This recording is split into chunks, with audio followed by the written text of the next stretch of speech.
Welcome to the show that has the hot takes and even hotter tags. This is Off the Mat, your new wrestling obsession. Boys, how are we doing tonight? Oh, fantastic. I'm ready to rock and roll.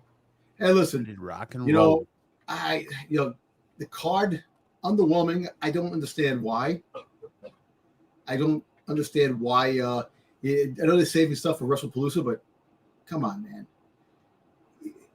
You got to give us more. You can't just give us this. Well, we'll get to the card in a minute as we're going to be going over heat rate results from last week. And we're going to be talking about, of course, as Dom's already so ready to get us started, Clash in Paris.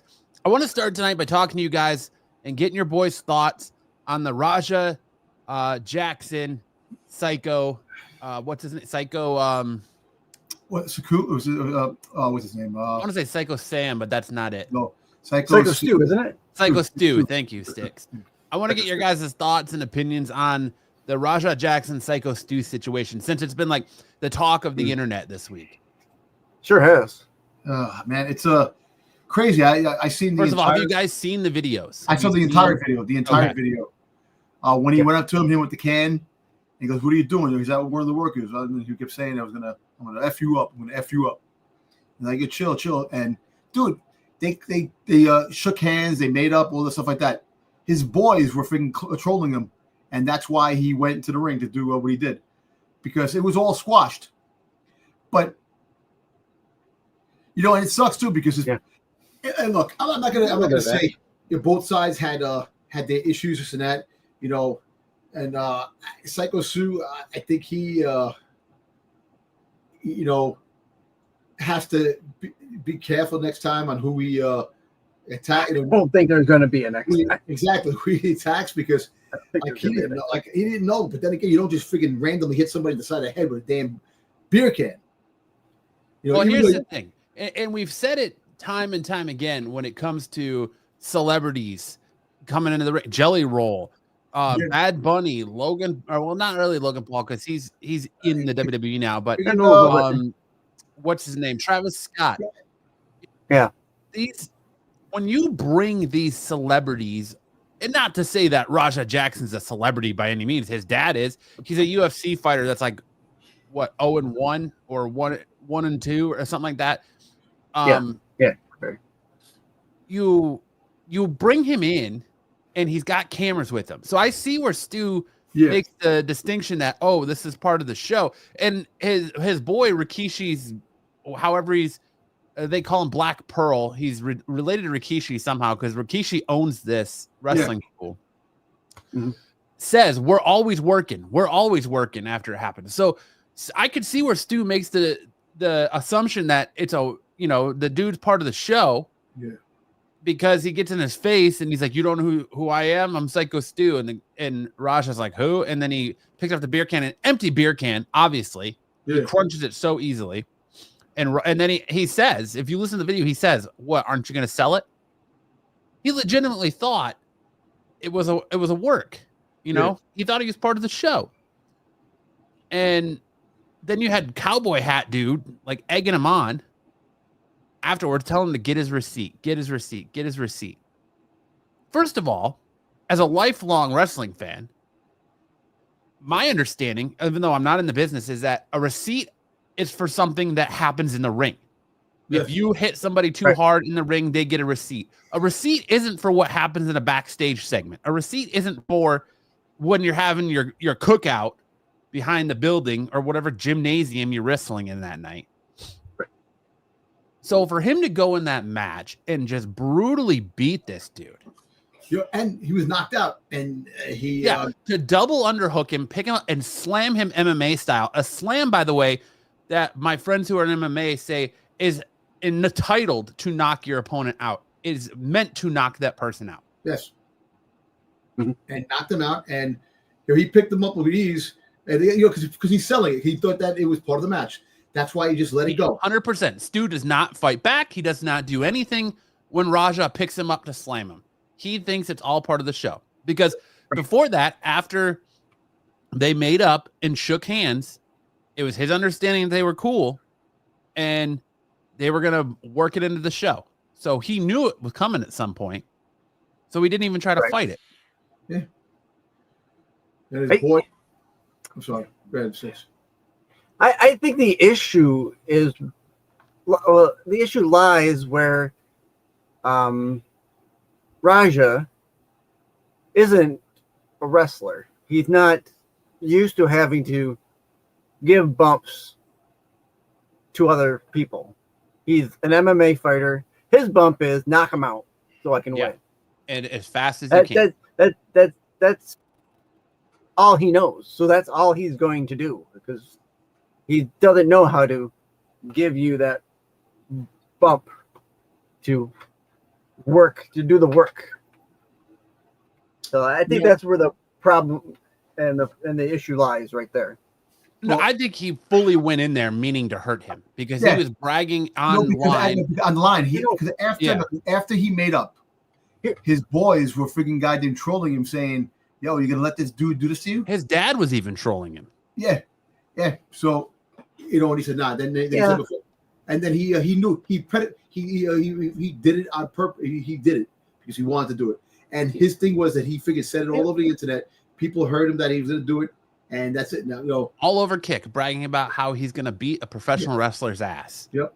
And how he's going to just get in there and start swinging and someone's going to have to pull them off of him. And his dad, disowned him. Rampage Jackson is his dad, UFC star, disowned his actions, but then came out later and said, Raja had no business being there. He's an MMA fighter. He's not a professional wrestler. He shouldn't have been involved. He just got a concussion from training. And I can see where that could play in because later on, when he's on Kick and somebody's calling him being like, yo, dude's flatlined in the ring, he's just like, sorry about it. You're basically being told that you potentially just killed somebody. And sorry about it is your answer, Right. He should have never been there. And I agree. Cowboy dude, from what I've seen, has since been fired from not only this wrestling promotion, but his real job. But also, I heard the WWE dropped the promotion. Yep, they were a part of the WWE ID developmental program, and WWE has since dropped them from that program. Not that program, like, who have we really heard of coming out of that program? But you know what? But you don't know potential you might meet. So look, what his actions that he performed, that he did, this guy probably can't wrestle ever again. No, he started choking on his own blood. He lost all of his teeth. He's got facial injuries. How was this dude like? This was premeditated. Yes, it was premeditated. Online assault. Like, forget that it's a wrestling show. Look, it's premeditated assault. I understand the misunderstanding. You hit him with the beer can. All right, fine. You get pissed off. But, dude, you don't make up with somebody and say, listen, you know what? My bad, this and that. Oh, we're good. Yes, I'm sorry that I did that with the can, this and that. I'll be pissed off, too. If someone hit me with a can like that and did that, I'll be kind of pissed off, too. But it's the actions of other people dictating you by trolling you and saying, yo, you let this guy punk you like that, man? Yo, you this and that, about all these things. And of course, he has no self-control. He had to do something. And now and think about this. You're beating up a wrestler that actually is going along with it, thinking it's part of the show. Do you obviously think that, yes, he's a professional MMA fighter. Do you think if this guy knew that this was really happening, that he wouldn't have put up some kind of a fight? Right. Come on, man. Yeah, it's messed up, and it really, it's the disgusting side of the business and stuff like that. That, things like this can happen, but things like this shouldn't happen. First of all, he ran into the ring. Was that even allowed? If that was part of the show, the people that were involved, the people that run the show, should be reliable for every single thing for letting that happen. They definitely should know whether or not him coming to the ring was planned or unplanned. If it's unplanned, They definitely should have been in there stomping him. After all the social media was blowing up saying that he's going to kick his ass, he's going to beat his ass. It was planned for him to come to the ring because someone from the organization, one of the promoters, is sitting there and tells him to get in the ring. The promoter's sitting right next to him and tells him to get in the ring. Like, and then everybody just proceeds to sit there and watch this dude just get mollywopped on. The referee like shit his pants frozen. Yeah, and then finally they came out and they took him off him. But dude, after the damage was done, and I think that dude, if anybody, the dude Doug, who's the one that pulled Raja off of him, he said he's no longer working with this promotion. Give that dude an NXT tryout. I think he should get rewarded for this because he's the only one that did anything. Yep. He took damage because from what he said, because he's been all over the internet too, talking his side. Raja, after he tried to pull him off, Raja Jackson double underhooked him and tried to slam him, and he elbowed him in the head, and Raja hit it back, trying to get the dude to calm down, and he was bragging about it all the way out the building. Like, what? This is just unacceptable. Like, and I can't believe to see like wrestlers like Rob Van Dam and Mark Henry taking the side of Raja Jackson. Like, it's insane to me. Yeah, that don't make sense. You know what? Look, that's the thing. You know, it's like not a lot of people are liked in the wrestling organizations. There's some people this and that, and some people just don't like certain people. Maybe they didn't like this dude at all. Maybe this dude, had a lot of baggage before. He did a lot of things too. He's but come on, man. But your fellow wrestler, your fellow friend or coworker or whatever, there should be some liability on that particular thing where, nobody deserves to get beat down like that. Unconscious. Once you're unconscious, look, he's right now. He's in the hospital. He's still freaking. Was it? It's still critical. He's still. Last I heard, he's awake and he can talk, but he doesn't. He doesn't remember the events. He remembers that morning, but he doesn't remember like Raja Jackson or the match or Raja Jackson getting in the ring or anything like that. I saw the whole thing with Rob Van Dam and Mark Henry, and it's like, dude, people are going to take that side, which is kind of crazy, but I don't know, man. It's see stuff like that. Look, even if the guy is your boy, you gotta be able to say he's my boy, but he did some fucked up shit. He did. Yeah. No, he did something stupid. He wasn't thinking straight. There's no place for that in the business. Also, another thing too. The side effects of concussions can definitely give you erratic behavior too. You have a lot of you see what the concussions done for football players, commit suicide. A lot of there's a lot of craziness. Like you listen, when you're playing wrestling, like football, all the hits you take, you're rattling your body, you're rattling your brain. Your brain is going everywhere. So, some people might have episodes where they have erratic behavior.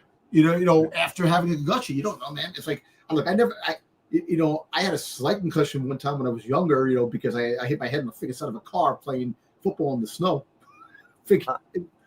But you get that ringing in your head. But other than that, man, it's like, like you don't know what the true outcome of having a really bad concussion can do to you, man. It's like I said, I see what you're saying.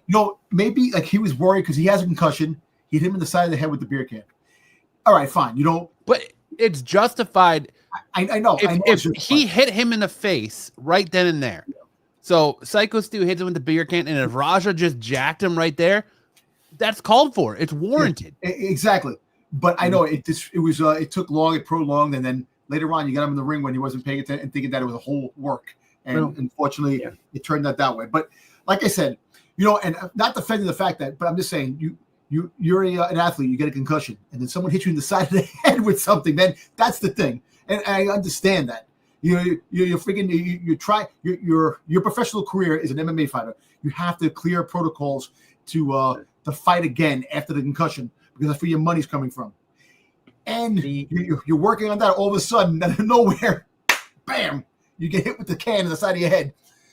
I can understand. Like, he probably like, what the fuck? So like Matt said, it has to be an instant. Yeah, right there. And then I understand that, but it's the later on thing where he was getting taunted and trolled by his. But see, then it falls on the promoter because when you watch the video, you see his body language. You see that Raja Jackson is not playing around. You see that he's serious. You see that he's not working, that he's not part of the show, that he's visibly angry. Psycho Stu had tried several times to extend his hand and apologize and say, I'm sorry. I'm sorry. It wasn't until Raja Jackson was given the opportunity to get in the ring when, I just know him as Black Pearl. He's related to Rikishi somehow. Yeah. Part of the Anawani family. He's Rikishi's nephew. Okay. So it wasn't until he says, oh, well, we can work this in the show that Raja Jackson's like, sweet, right there. He's like, oh, I can get my hands on him and beat on this dude. Cool. We're cool then. Then he shakes Stu's hand. And in Stu's mind, it's like, all right, we're cool.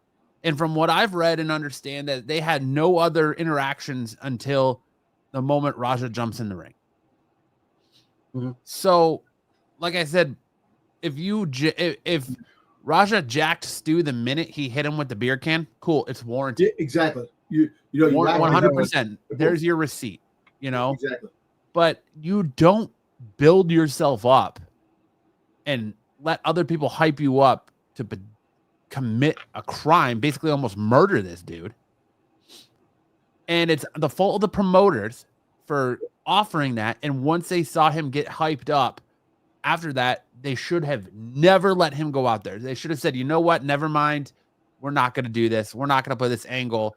There's obviously something more here. Exactly. And they're following him around. They're watching his kick stream.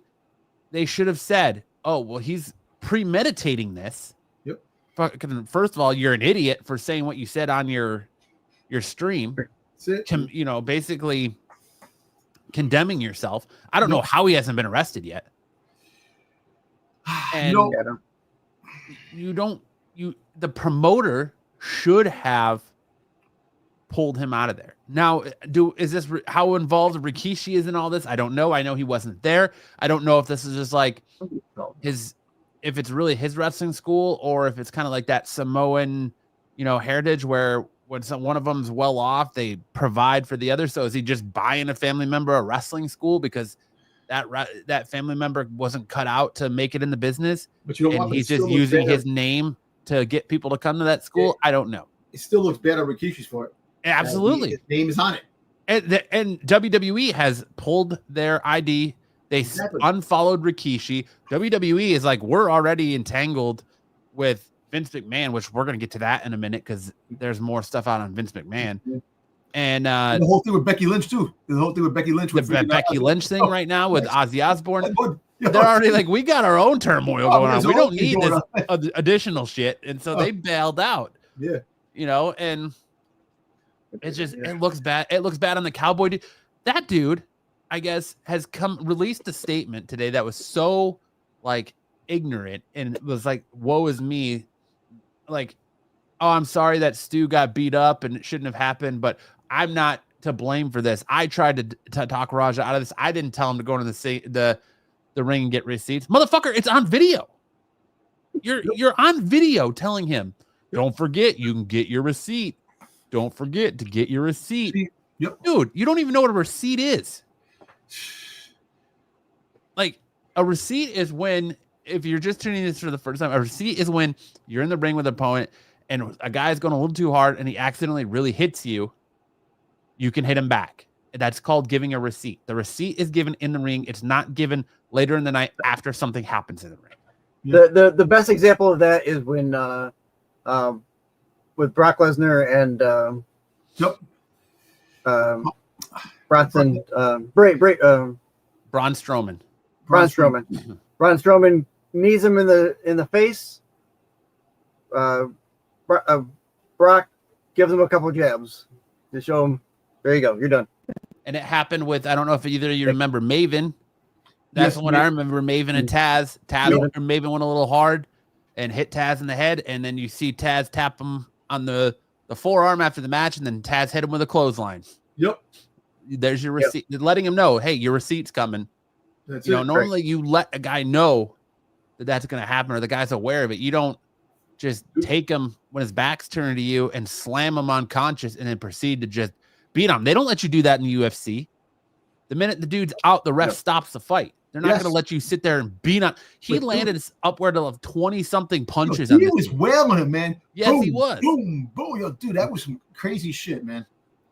There's a difference between WWE punches are over, or even pro wrestling punches are over the top. They're made to look big and devastating, but they're not. When you look at the side angle, he's not even touching the dude half the time. And then, like, you get here, and then he's just like, boom, boom, boom, boom, boom, just unloading on him, and nobody's stopping him. It took this Doug dude to come out of the back and stop. Out of the back. He had a crazy in itself. He had to come out of the back to get help. And if you listen to his statement, because him and a bunch of other guys from this promotion went on a podcast, he said the minute he went in the back, the guy in Gorilla said, hey, can you hang around? Because we have a feeling something's going to happen, and we might need you to get involved.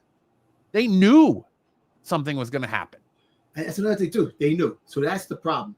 You see, look, it was it to this extent? Probably not, but they knew.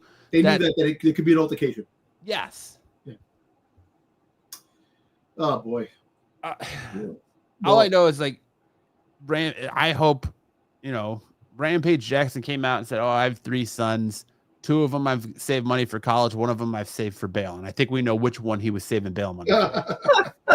And I think he's going to need a lot more than bail money, because I think there's going to be a lot of lawsuits coming at him, whether it's people in the crowd that had kids that were there, whether it's Stu's family. It was horrifying. Stu's fucking mom was in the audience. Stu's own mom had to sit there and watch her son just get beat to a pulp.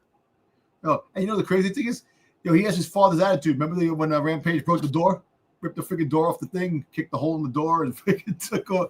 He destroyed the door. Oh yeah, man. I do remember that. Yeah, so it's shitty on Rampage that he's gonna have to essentially, he's gonna be targeted because he's a celebrity for the actions of his son. Well, I'm gonna tell you this. It's funny you say that. Funny you say that. Jersey just somewhere in Jersey they actually just set out a law. If your kids do something stupid and they destroy property or do something stupid, the parents will be held liable. And I think if your kid, I'll be honest with you, if your kid does something stupid, the parents should be to blame, and the parents should be held accountable for your son's actions or your daughter's actions, whoever does anything stupid. That's just me, because people get away with so much, and the parents just sit there. Oh my God, no! Listen, your son does something stupid. Not to get too real world, but we were talking wrestling here. But anytime you get these young kids, and you guys know, I work with young kids. Anytime these kids, they know, hey, nothing's gonna happen to me until I'm 18. But he's in his 20s. Raja Jackson's in his 20s. No, I know that, but I'm saying that talking about what Dom's talking about. Yeah. If you start holding their parents accountable, maybe they'll start getting held accountable at home. A lot of these kids don't get held accountable at home. But I don't think Rampage Jackson should be held accountable for Raja's actions at all, because he's a grown ass man. No. Raja is a grown man. He has to know his own right from wrong. His father's day of helping him are over. But apparently LAPD maybe not monetarily. LAPD is investigating it, but he's not been arrested yet. Several wrestlers have already come out and donated to the GoFundMe. Rusev has, Chris Jericho has, Mr. Beast has. Oh, Mr. Beast. He's got a lot. Figure Mr. Beast. He's not even a wrestling fan. A millionaire that he made off doing his own thing. It's kind of crazy, man. He's like the richest. He's the richest YouTuber. Yeah. But I hope, Psycho Stu has a speedy recovery and comes back Agreed. to the business. Hopefully. I mean, it could be too that they're gonna luck out and he's He's a lifer because he's been there. He's a retired Army veteran. He started wrestling to help control his PTSD. You know, it could be that he doesn't press charges because he's a lifer in the promotion and he loves the promotion, and they might luck out there, and that's why he hasn't been arrested yet. Maybe because there hasn't been any. Stu hasn't. He turned around and said, I deserve this because it's my actions. But even though, man, it's not even just like his mother could press charges. Yeah. Anybody in the audience could press charges. Mm-hmm. A lot of civil suits. Yeah, it's going to be interesting to see how all of this kind of plays out. But it's really been the dominating topic in the professional wrestling world this year. Hey, Leftover Zaggy said it could be a promotion next year. Now, next SummerSlam facing Jake, some other streamer, boom, $1 billion. Easy. Yeah, probably. Well, I mean, he's not wrong, technically. Yeah, exactly. I can see it happening, but I don't think it will. I don't even know if this promotion will be in business anymore. Let me ask you a question. Okay, aside.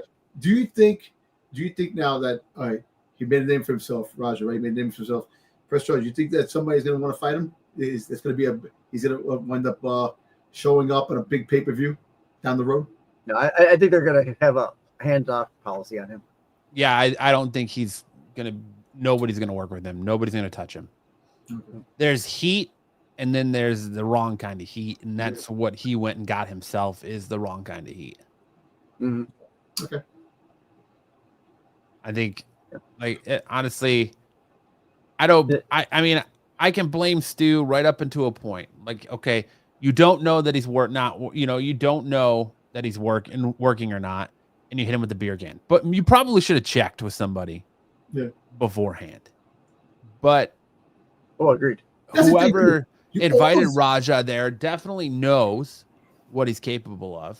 Yep. And it seems almost premeditated by the way they walk him up there and kind of introduce him to Stu. So it seems like Cowboy Dude may have had ulterior motives here. And from what I've read, they've had problems in the past. So he could have egged him on to get revenge on Stu for something that happened in the past because they have issues. Yeah. No, you're right. Oh, kind of what do they call doxing? No, it wouldn't be doxing. It would be more like payback Hitman. Or something. I don't know. Hitman. You could call it Hitman, I guess. I mean, technically, it could be murder for hire because the dude brought him in. But if they're not paying him, almost killed him. But if anything, Raja Jackson should face his consequences in this. Yep. It shouldn't happen. This is just goes to show you why never should happen. Celebrities really have no business in professional wrestling if they're not going to be handled well. That's why you leave it to WWE. These smaller promotions shouldn't be inviting these celebrities, or they shouldn't be getting involved in things. I understand it started as an accident, but it escalated to something bigger. Something way bigger. The bigger promotions, AEW, definitely WWE, aren't just bringing Jelly Roll in to have a fight. Jelly Roll's working in the Performance Center. He's doing stuff. Yeah. He's learning how to what the work is. You're pulling someone off the street who doesn't know that stuff. This is kind of what you're going to end up getting, or something hopefully less serious. But because what I've seen, I can fully understand how Stu could misconstrue the situation because he sees cameras coming up. He's like, all right, we're always working. He sees the cameras following Raja. They bring him up. They have this face-to-face, and he's in character. I don't know why, there's got to be something there as to why he was in character right off the rip. But kayfabe, I guess, whatever. He's in character, and he's like, I'm Psycho Stu. You never heard of me? He's like, no. And then he smashed him with a beer can. And he literally says, aren't you going to sell it? You hear him say, aren't you going to sell it? So he's clearly in the mindset that this dude is working. What? And everyone around him's like, yo, he's not working. He's not working. He's not working. That brings up an interesting point that I wonder if he was told he was working. Like someone said, he's going to be working, and he's really not. Yeah, I don't know. So then he goes up, he does the beer can shot. A misunderstanding. You're right. I don't even, it could be a misunderstanding. Could have been part of that work. Oh, get him to hit him with or do something to him, and we'll spice it up a little bit in IRL. So I mean, again, if you want to knock him the fuck out right there, cool, more power to you. Then we're talking about a different situation. You're saying, oh, dude didn't know, fucked up, and he found out. Yep. Don't wait hours later and knock him unconscious and beat him within an inch of his life to a point where he's left flatlining in the ring, choking on his own blood and teeth. It's not cool. And then to have the audacity to have somebody slide in the ring and pin the dude on top of it. For the ref to not just stop the match, stop everything after they move Raja Jackson away. They literally have somebody slide in the ring and pin Psycho Stu, and the ref counts the 1, 2, 3. I think there was a distraction element. I think. See, I actually no. You're right. I think they tried to do that to probably sell it that it was that it wasn't real, because probably there was kids horrified. Probably the parents are like, "What the hell's going on?" People are seeing it, so maybe they did that just to say, "Yeah, it was part of the show." Yeah. Part of the show. Do something, make it look like it's part, and get them out of there. Yeah. But it took so damn long. Again, never should have happened. Never should. The wrestling promotion is not standing behind Stu. They're telling people not. They're telling the wrestlers, "Hey, don't talk to police. If police come to ask you questions and talk to you, refer them to us, and we'll take care of it. Don't say anything to police." Why are you trying to cover it up? It's all over the internet. There's video. You can't cover it up. You might as well just go, "Oh shit, well, we can't control this one," and wash your hands of it and let your cards lie where they may. Yep. I don't know, but best wishes to Psycho Stu, and hopefully you recover soon and you get back to professional wrestling, if you even come back to professional wrestling. Exactly. Hopefully you will.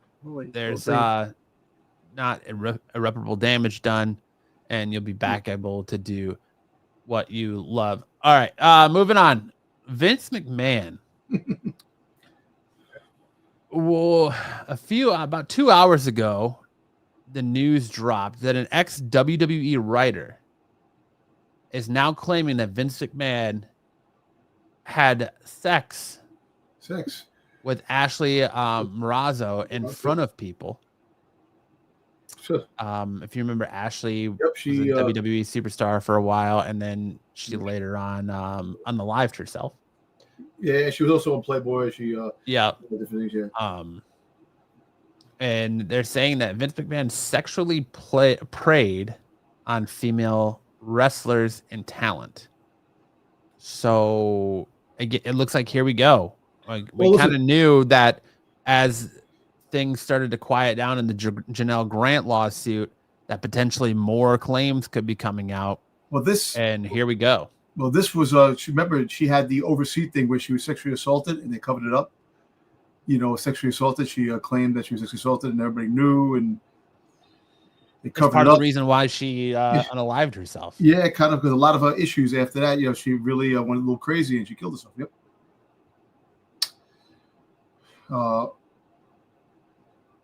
Vince just celebrated his 80th birthday too, and he had all these wrestlers that came there to celebrate with him. He's Vince McMahon, man. There's gonna be a lot of lawsuits, like a lot of things that are gonna be coming out. As time goes on, the shady stuff that he did. Look, the side of the business, wrestling business, is very shady and gritty and dirty, and not what you want in wrestling. It's supposed to be the clean fun for kids, and this and that. But behind the scenes, there's a lot of shit that's going on. And Vince has hands in a lot, and I mean a lot of shit. Mm-hmm. So according to Dan St. German, who was an ex-WWE writer, he made the claim during an appearance on the Being Ian with Jordan podcast. In the opening moments of the episode, St. German alleges that during a European tour, McMahon molested Mazzaro, and upon the plane's landing, instructed everyone to disembark before having sex with her. Could that be the sexual assault that she got overseas, that they were trying to turn it, saying somebody? Probably. Pretty sure that's what it is, because that's kind of the way it's put. And she didn't want to say, and he says it was during a European tour. So and saying that she didn't want to say by name, or he was trying to pay her off or something like that, and then a dirtbag. Oh wow. Yep. Interesting times, huh? Yep.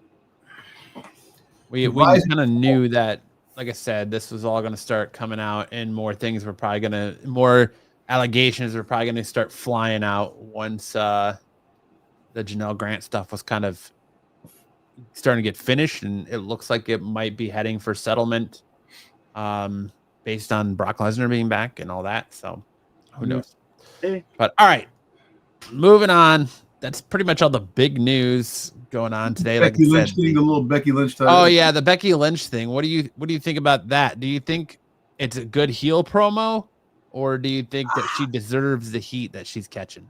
You know, when I heard her do that, I was like this. Ooh, like I didn't think anything of it. I'm like, you bringing up Ozzy Osbourne, man? Like kind of passed away, and then the next thing you know, friggin' his daughter friggin' came back saying things, and I'm like, oh wow, she came back hard. Oh, she came back hard.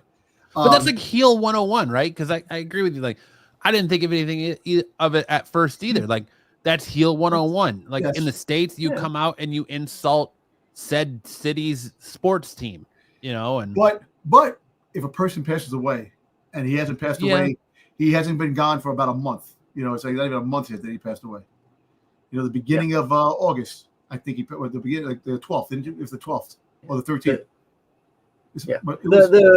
The phrase "too soon" comes to mind. Exactly, too soon. Exactly, too soon. So I think that the intention she had of being a heel, I understand that, but pick something else. Pick something else. Pick their soccer team. Yeah, you didn't really have to go that hard on it. You haven't seen people really take shots and promos at Hulk Hogan, and I believe, correct me if I'm wrong, I believe Ozzy Osbourne is technically in the WWE Hall of Fame. Yes, he is. Yes, he is. So, what? Yeah, how did I mean? Let's face it, Becky Lynch isn't going to get any heat from the promotion. It's not like they're going to pull her. They're not going to take away her championship. Nothing like that. It's going to be a slap on the hand because she is their top heel. She's their top worker. Let me see. You know what's funny? How about this for an angle? She loses the belt to Nikki Bella because Ozzy's daughter comes out and friggin' interferes, and she loses the belt. Ever lose the belt to Ozzy's daughter? I don't know, man. But then that goes back to us saying celebrities are showing up where they don't belong. Nope. Yep. You're right. You see, and that's the thing, man. Like I said, that's why WWE World Wrestling Entertainment, man. And you have the entertainment side.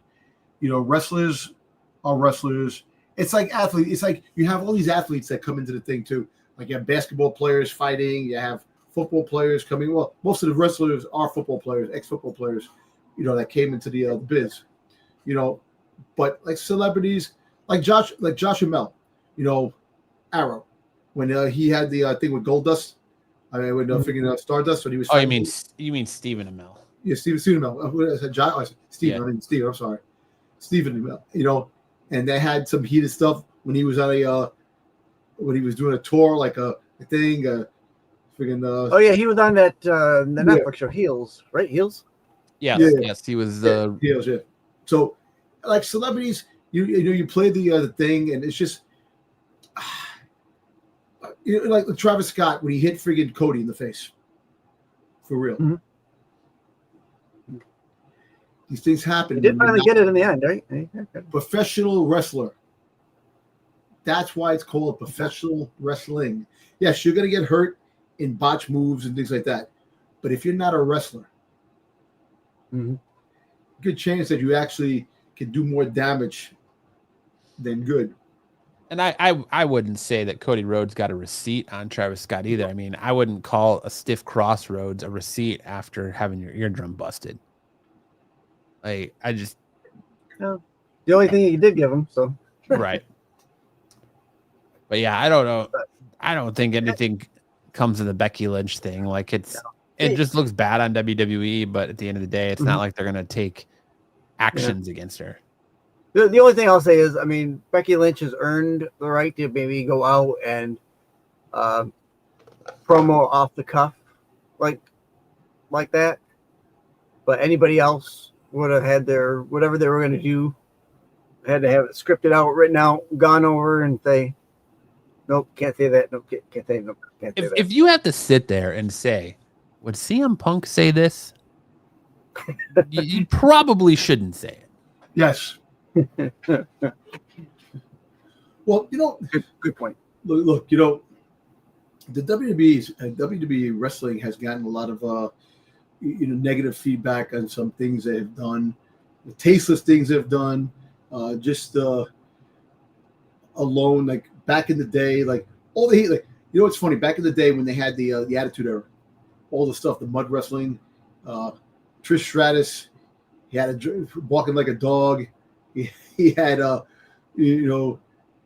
all these crazy sexual things going on, like with Stacy Keibler and freaking goddamn Kelly and all the stuff back in the day, like on the show, like Vince, that was them definitely pushing that envelope as far as and the thing is, it worked. All those kids were scarred from that, but guess what? It made us fantastic fans because that was the best of times. Now everything's curved, everything's censored, everything's this. You can't do this, you can't do that. You can't say this, you can't say this word, you can't do this word, you can't wear that shirt, you can't cross the T this way, you can't dot the I's that way. It's like everything is always. But I mean, I can think of worse things. I can think of worse things for kids than seeing Kelly in her brown panties. But that was awesome back in the day. Tori Wilson, God bless. Tori Wilson, yeah. Mm-hmm. Yeah, come on. When DX used to come out, Triple H was pointing the ring. The girls used to pick our shirts up and show their boobies. You know what I'm saying? Wild times in professional Wild wrestling. times, man. Those are the best of times, man. These kids will never know today. But yeah, so they're doing the overseas shows right now. Like they have the shows overseas, and crazy things are happening. Freaking Roxanne Perez freaking gives her move to freaking CM Punk, and then there's a call out to AJ Lee. That there could be a possible AJ Dominic Mysterio and Roxanne Perez versus CM Punk and AJ. Yeah, wouldn't that be a match? That'd be a good match. I think it would be pretty good. You got that. Then you got what else happened? Julia fought overseas. Like you don't see her on TV. Go on, man. Where's Stephanie Fakir? Where's the all right. Change the subject. The prices of WrestleMania 42. 10 times what they were for WrestleMania 28. 10 times the freaking price. You're talking about crazy ass prices. And now you were talking about the I haven't even seen prices for WrestleMania 42 yet. But they're saying the prices are going up. But then the Sticks were saying earlier, we were talking behind the scenes, that the prices went down for Clash in Paris. Hey, look, the card in Clash in Paris is not friggin'. It's not great. The people in Paris are getting dicked over, and I say that because with the announcement of, I knew it was going to happen the minute they announced WrestlePalooza, and the minute they announced that they had that surprise announcement that we're going to start our ESPN deal early with WrestlePalooza, and on top of that, they canceled the meet and greet that they had with the wrestlers too. Yep. That was shocking in and of itself. I'm like, why? And they're saying that that's most likely due to shoddy ticket sales, to low ticket sales. Yeah, because the prices are outrageous. Now they drop prices now. Yeah, $200 a ticket now. They're doing the cheaper because, listen, they are freaking money gouging the public for lousy ass matches, dude. Let me tell you something. It's only 5 matches. Yeah, they just added maybe a 6 match tomorrow, and they've got to add one tomorrow night, right? Is SmackDown live? Is SmackDown going to be live or is it going to be taped? Yeah. It'll be live on Netflix. It'll be taped if you watch it on USA. Okay. So we can watch it on Netflix? Can we watch it on Netflix? If you have a VPN, you can. Oh, no, VPN, yeah. Yeah, the European Netflix. According to WrestleMania, Dom's favorite wrestling YouTube channel. Shout out WrestleMania. Like that. I think they're good. They're legit. Shout out to WrestleMania. I mean, I have a bias towards them since they tried to rip off my CM Punk interview years ago and didn't want to give me credit for it, but eventually did. Front row seats at WrestleMania 42 will reportedly cost $70,000 per seat. Come on, who pays that? That's a green shirt guy. That's who. Yo, that's a friggin' salary for some people at the end of the year. That's a yearly salary. Come on, man.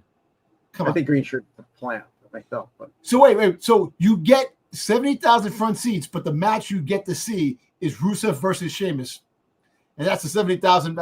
That's the match you want to see.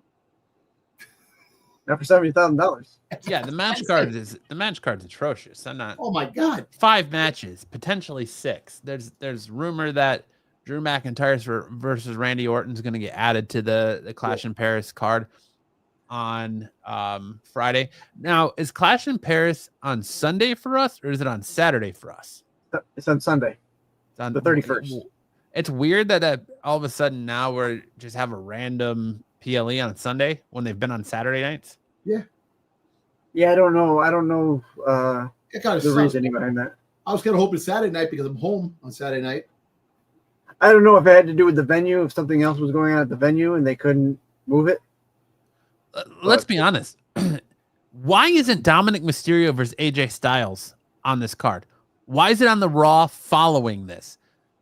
Especially after like AJ seems to be like the adopted son of France after the pop he got in Lyon last year. Why wouldn't you have AJ Styles versus Dominic Mysterio? One of the biggest heels and one of the biggest faces in the company right now that actually have a legitimate storyline. Be on this PLE. Why are we waiting till the Raw after this PLE? Oh, that's right. Because some bullshit's going to happen on Raw and somebody's going to interfere. And one of the Judgment Day is going to interfere and AJ is going to face Dom at WrestlePalooza. And that's where Dom's going to drop the championship because he's going to be set up to win the AAA Mega Championship off of Vikingo at Worlds Collide. Yep. More likely. Yep. Listen, it's absurd. The matches. Where's Julia? Where is the U.S. Championship? Where is the Tag Team Championships? How did I have Alexa Bliss and freaking got new show in Scarlett fighting this match either? No idea. We have one women's match on this, and it's Becky Lynch versus Nikki Bella. Unless we get more matches added on SmackDown. I doubt it. Now, you've got Ming Chin who's declaring herself to be. It's like Mi Chin is the only person who can go after this U.S. title anymore. Like exactly, you have no other mid carders going after this title. I don't understand, man. I really don't understand. It's like she's the proverbial first one up title defense for anybody who wins this belt. I don't know what their logic is. I don't know why. They're trying to friggin'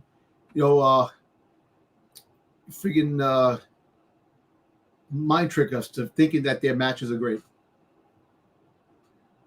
Because obviously this card, with the exception of the triple threat match, Seth Rollins, other than that, and look, the Bronson rematch, I want to see it because it looks like fun. Because I know Bronson Reed's going to lose. They're going to give it to freaking Roman's going to finally win a pay-per-view. You can't though. You can't have Bronson Reed lose that match. I know that's the thing. He just got merch. He just got a T-shirt. If Roman Reigns wins that match, the Tribal Thief is dead. The Shoe of the Fala is dead. Yeah, and that's the thing. You can't have. It makes no sense to have Roman Reigns win that match. I don't know. If you do, you're essentially burying Bronson Reed. And let me ask you something. Do you think now the 4-way match with Seth Rollins? Do you think somebody's going to come out? Yes, I think the fourth man is going to interfere. and it's not going to be Ethan Page. Because I think Ethan Page is going to get called up, but he's going to go to SmackDown and be part of this Canadian faction with Chelsea Green. And it's not going to be Ricky Saints, because Ricky Saints is going to be he's going to work a program with Obafemi for the NXT Championship. Yep. Which we'll talk. I'm not too happy about that. You know what? So the family, what's his name from the family? The Don. The Don is probably coming up, and he might be the fourth man. Potentially. Potentially.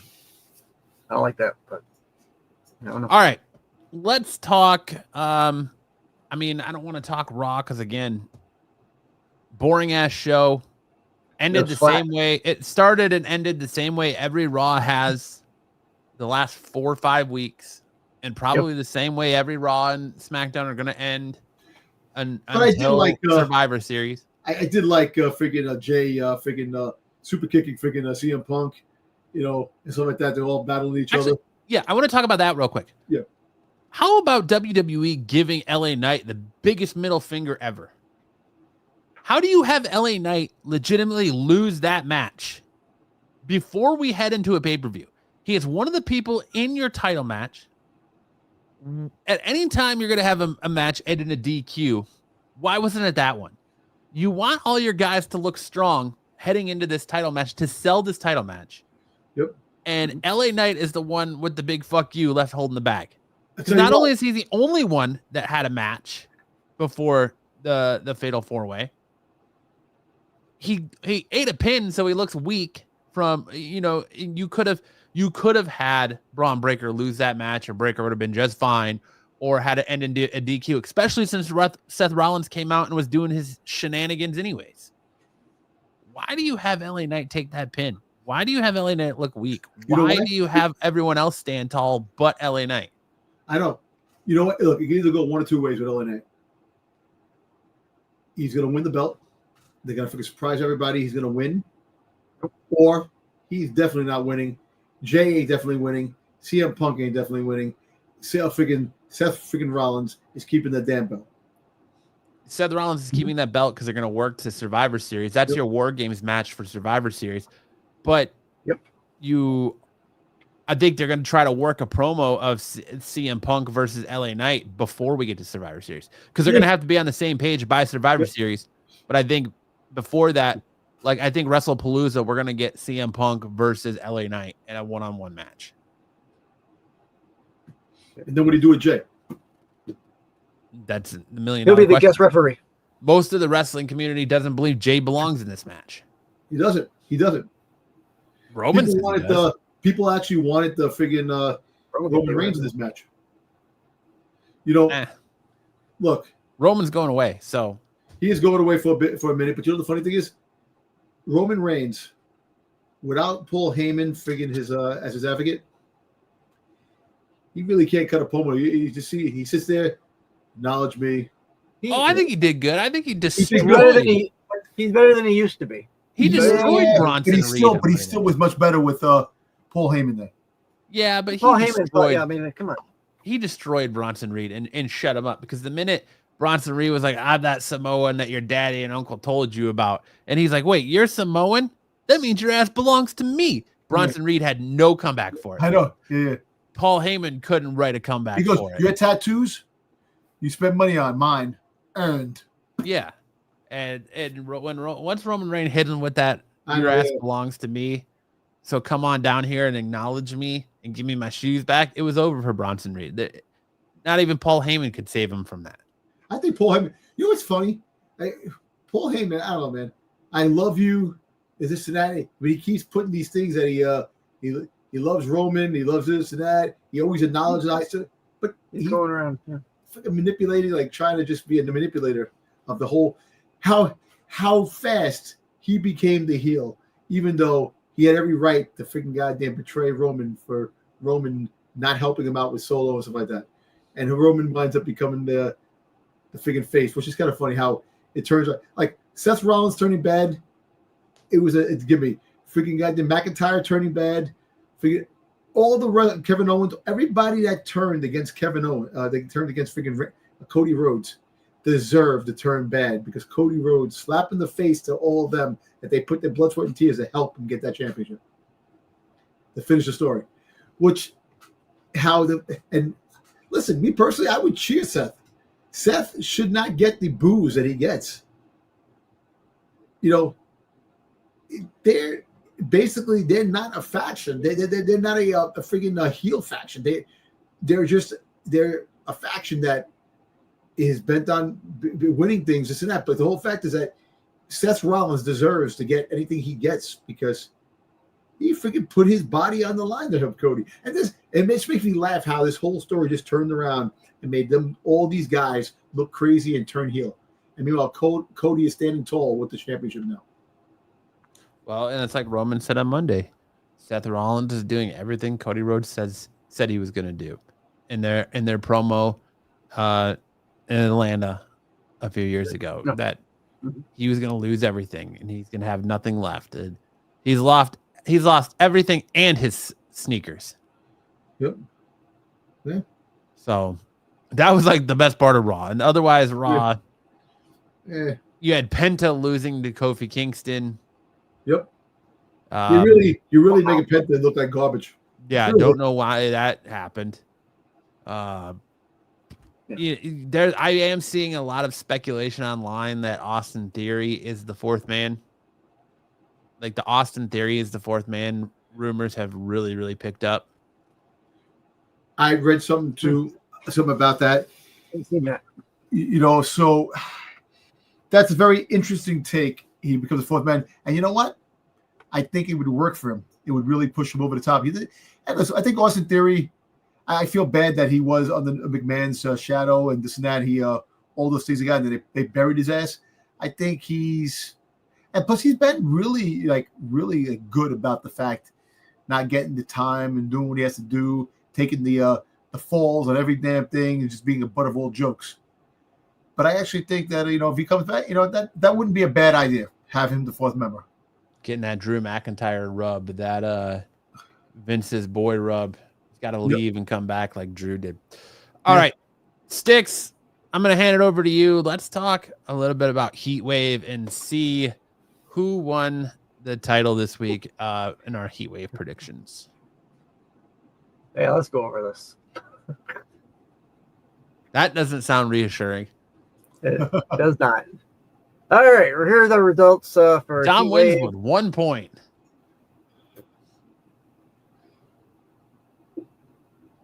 No. So 10 points, of course, for every correct winner. No matter how they win, any extra calls, you get 10 points as well. Let's go through these. Lola Vice defeat Jada Parker and Kalani Jordan to become the number one contender for the NXT Women's title. No love for my girl Jada Parker. I couldn't believe that they didn't have her win. I know. I'm not shocked by it because Lola Vice, they seem to be high on Lola Vice, and Lola Vice is getting more shiny, especially since she just wrestled in AAA Mania in Mexico, yeah. But yeah, I thought for sure Jada Parker, because there's been all that rumor about Jada Parker potentially getting called up, so I figured they'd want to see her in that spotlight role a little bit in NXT, so they would have definitely gave her the win. But if she gets called up, because we'll talk about the draft later. Here comes the draft. Here comes the draft. Rolling back in, everyone. The ESPN is going to roll it out with celebrities and everything, man. Yeah, it's going to probably end up being like the NFL draft. Yep. Okay, as long as what's his name isn't there? What was it? Meltzer? Is that the guy's name? So you're gonna have Mad Mel Kiper. Mel Kiper. Oh God, I do not like him. I don't think You're gonna have Stephen A. Smith. Stephen A. Smith be the commentary. I don't mind him. I don't mind him. Probably Pat McAfee, I'm sure. Oh, definitely. Yeah, McAfee will be there. Listen, I get being high on Lola Vice, and face, and yes, she had that AAA. But man, I feel like Jada Parker's really kind of earned something. That's what I'm trying to say. I understand. People think. I'm gonna say that about someone else on this card too. She's not Parker. Miss Parker. She's not good in the mic. I think she's okay in the mic. I think she's okay. You know, I like the way her attitude is. I don't know, just she definitely has the look of a WWF wrestler.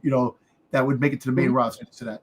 And it's like I said, she's very soft on the eyes, man. Very just good, good to look at. That's why I love her. I think Jada Parker is my favorite girl in NXT. I know why you like her. Yeah, don't worry about that. You can back that up on me any day.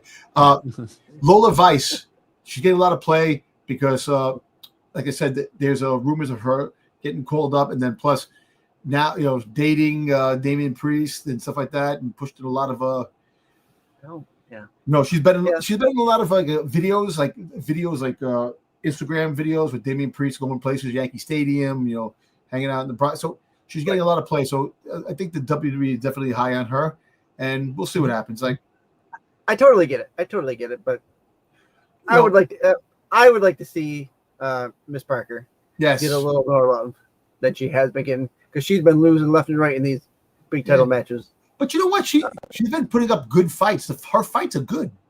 It's not like she doesn't know how to fight. She's no slouch in there. She's no slouch. Exactly. So she's putting up a good fight. It's just unfortunate. Yeah. I don't know what.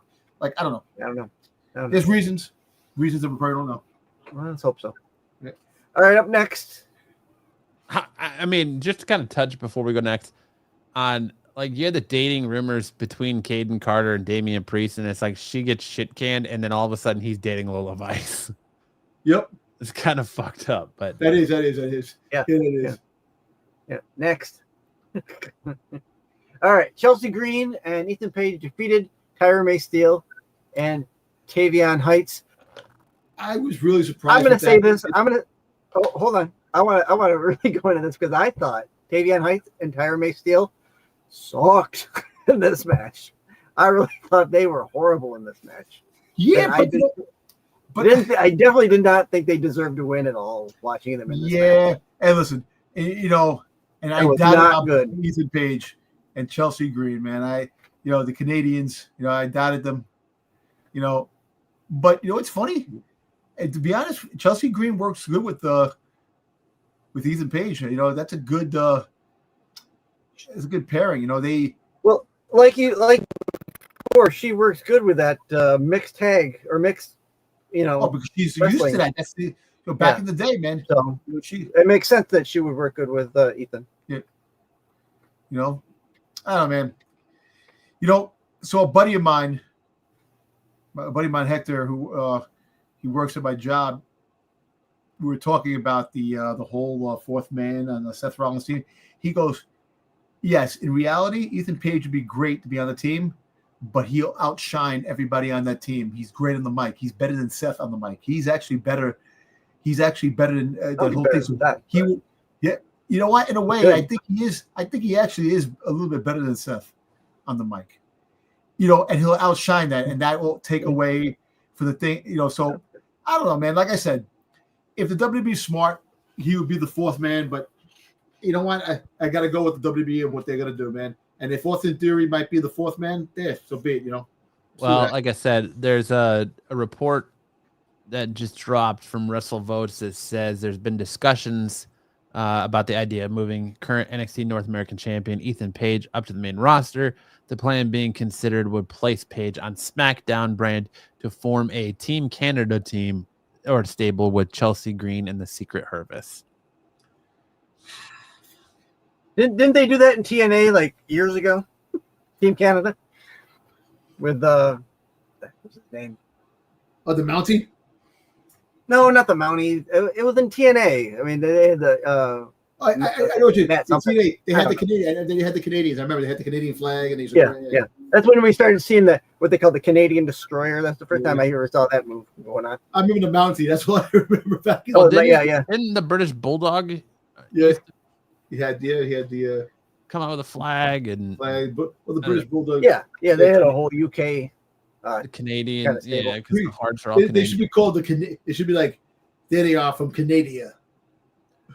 Someone in the company believed that the newly formed Canadian faction may serve as the perfect launching point for Page, positioning him as a huge future top star and major player on the main roster. There you I go. can see that. I see that. Yep. I think he's already kind of almost there. He just needs to call it. Yo, he's funny though. He's got some really good like when they talk to him, it's like you ever seen a video when he goes out to the store and he's like buying, he's looking for either paid shirts and he has like the fans trying to find the shirts. He goes, I'm looking for my shirt. These guys know what my shirt is. He goes, you know who I am? And then somebody else goes, you don't know who I am? I'm Ethan Page. He goes, who's that?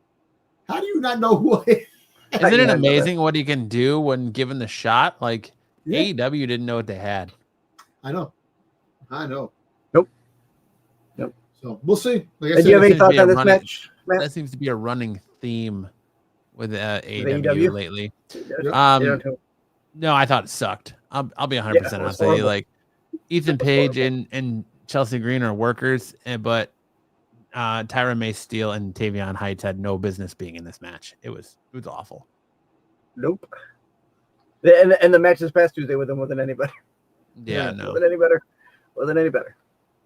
Hank and Tank lose to Dark State, Dion Lennox, and Osiris. Jesus Christ, what happened to Homeboy's arm, Sticks? I know. I didn't notice that. It's like a pace and cut, dude. Pace and cut. A cutout. He's like this. Yeah. A strong hand. There you go. My arm, guys. Looks like he's wearing John Cena's elbow pads since you can't see it. Not surprising, right? I mean, Dark State had the numbers. No, yeah, no. I saw this coming. Good. You called that one, yeah. Dom, anything? No, just they got roughed up. I can tell you that. Yeah, they did. They got roughed up. All right. Blake Monroe defeats Jordan Grace in that grudge match. Yeah, it wasn't really much of a grudge match. Poor Jordan Grace, man. She's really catching like she ain't faring well since coming to NXT. They're really burying the hell out of her. Like, all I know is she got buried by Julia, she got buried by Stephanie, and now she's getting buried by Blake Monroe. Just when you think her time to shine is coming, and she's gonna be the women's champion, and they give it to JC Jane, and then they bury her with Blake Monroe. They're literally doing the Blake Monroe. They're literally doing the Mariah May, Tony Storm angle with Jordan Grace. Yep. They changed her name to Blake Monroe, but it's the same sort of storyline with Jordan Grace. Yeah. Hey, listen. Hey, at least Jordan Grace has the, she could be a stand-in for He-Man. I could just say, every time I look at the damn picture, it's like fucking He-Man. Come on, man. He-Man. I bet she bench presses her husband when they get done having maritals at night. He's like, easy, I might have another stroke. It's like, can you cosplay as He-Man again? I really like that, honey.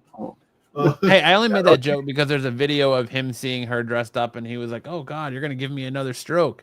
Oh, I think that's the only reason I make that joke. But okay, that's fine. All right, you know what? Let's move on. All right, Ash by Elegance defeated JC Jane and Masha Slamovich for the TNA Knockout Championship. I can't remember. I honestly can't remember how I went in this match. I think you had Masha. I think you took Masha. Slamovich, probably. But I'm not surprised that Ash by Elegance won this because take that belt back to TNA. JC Jane doesn't need to hold 2 titles, let alone the TNA Knockouts Championship and the NXT Women's Championship. So good on putting this belt back on a TNA wrestler. Yeah.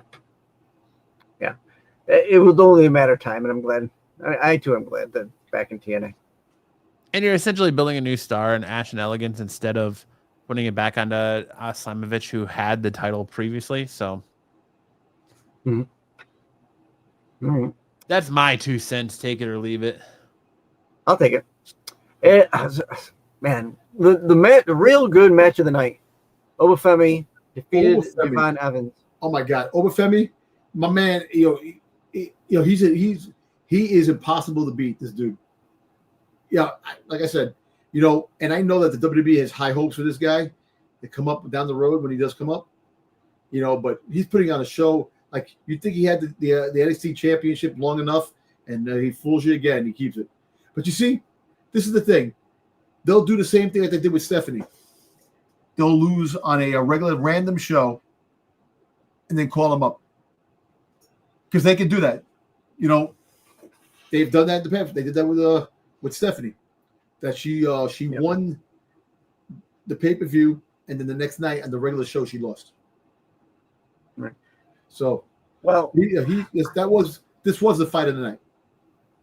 It was, and I really thought Javon Evans was going to win. I know. He should have, but in return, he got destroyed. Oh, yeah, he did. Listen, all I know is, you know, he had the match. Once that got reversed, that was it. You knew it was going to end. That was it. Yep. That was the writing was on the wall there. Yeah. And then this past week, we don't know where he is, so now we have to find another number one contender. Then, you know, we get Ricky Saints, Obafemi at what's the next one? I wrote it down. It's Halloween Havoc, isn't it? Yeah. No, there's one before that. There's one in September. Did they find the same weekend as the friggin' it's September 27th. That's WrestlePalooza. Yeah, I think it's the same day. Wait, they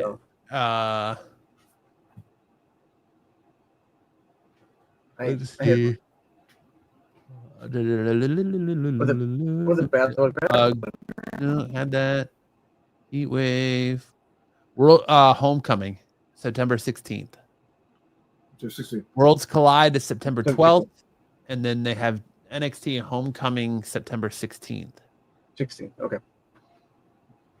And then they have No Mercy September 27th. That's what it was. No Mercy. That's the same time as WrestlePalooza. WrestlePalooza is September 20th. Oh, 20. Okay, 20th. No Mercy is 7 days later. Okay. Yep. So, I agree. Obafemi, great champion, great in-ring worker, but man, if there is one person definitely scheduled to be called up, it's got to be him. It's got to be him. Well, we've been saying that about a couple of these people. I don't think it is. I don't think. Unless you think he's going to be the top guy the whole time and just leave him there.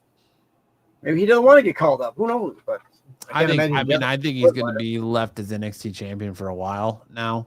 Like you were putting Javon Evans. How many times are you going to put Javon Evans in this position to have him come up short? Like you think if there was a call up coming? Well, listen, if he fights Ricky Saints, and because they want to put a championship on Ricky Saints, you know, so. But then they go and they put the dark state in it. So like, how much of this is like now you got dark state involved and all that. So it's like, all right, well, what are we doing here now? Because you could have just had Ricky Saints versus Obafemi, cool.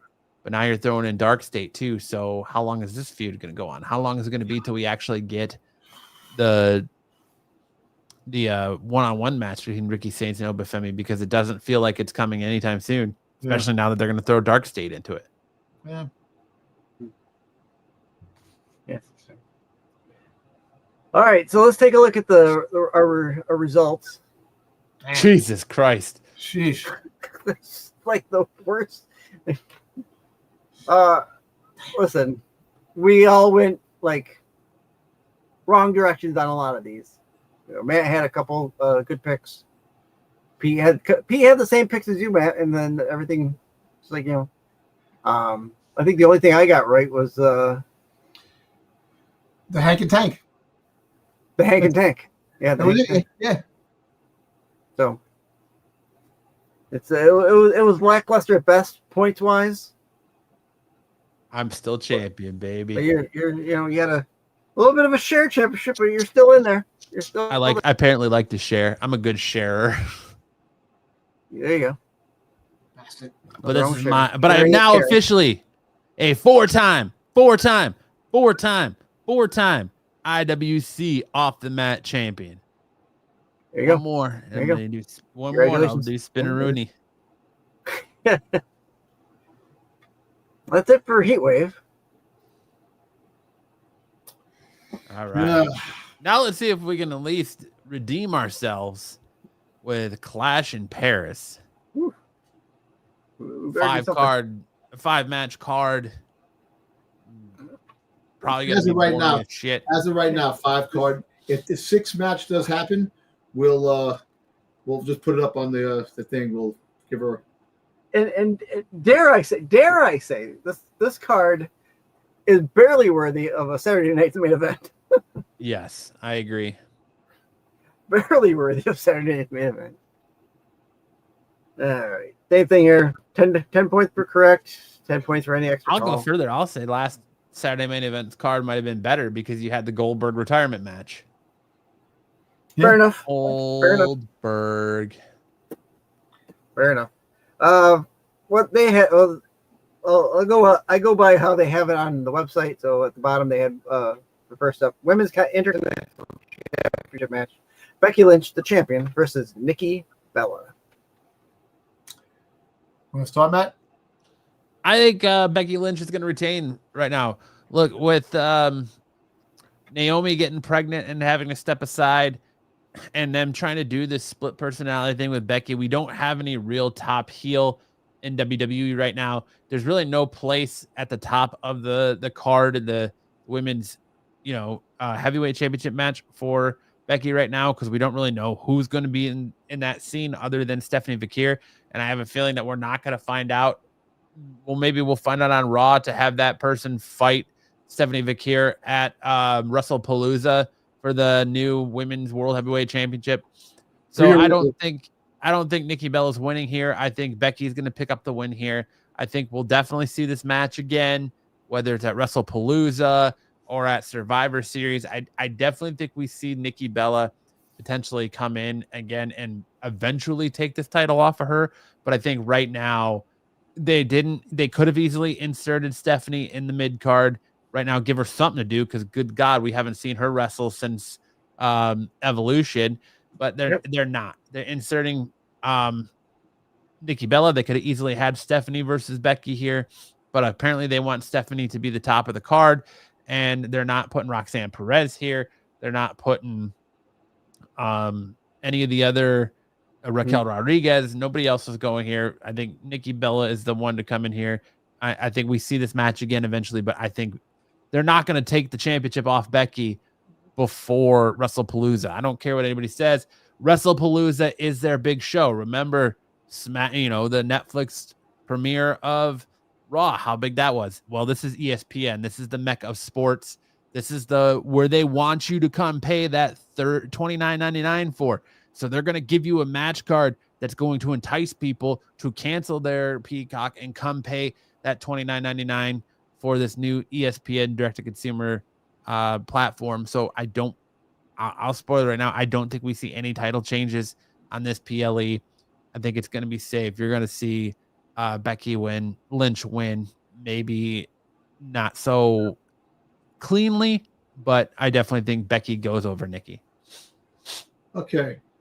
Really quick, I got to thinking about it. When the WWE comes out of ESPN, it'll be the first time since 1993 that WWE or ESPN has had actual wrestling on their channel.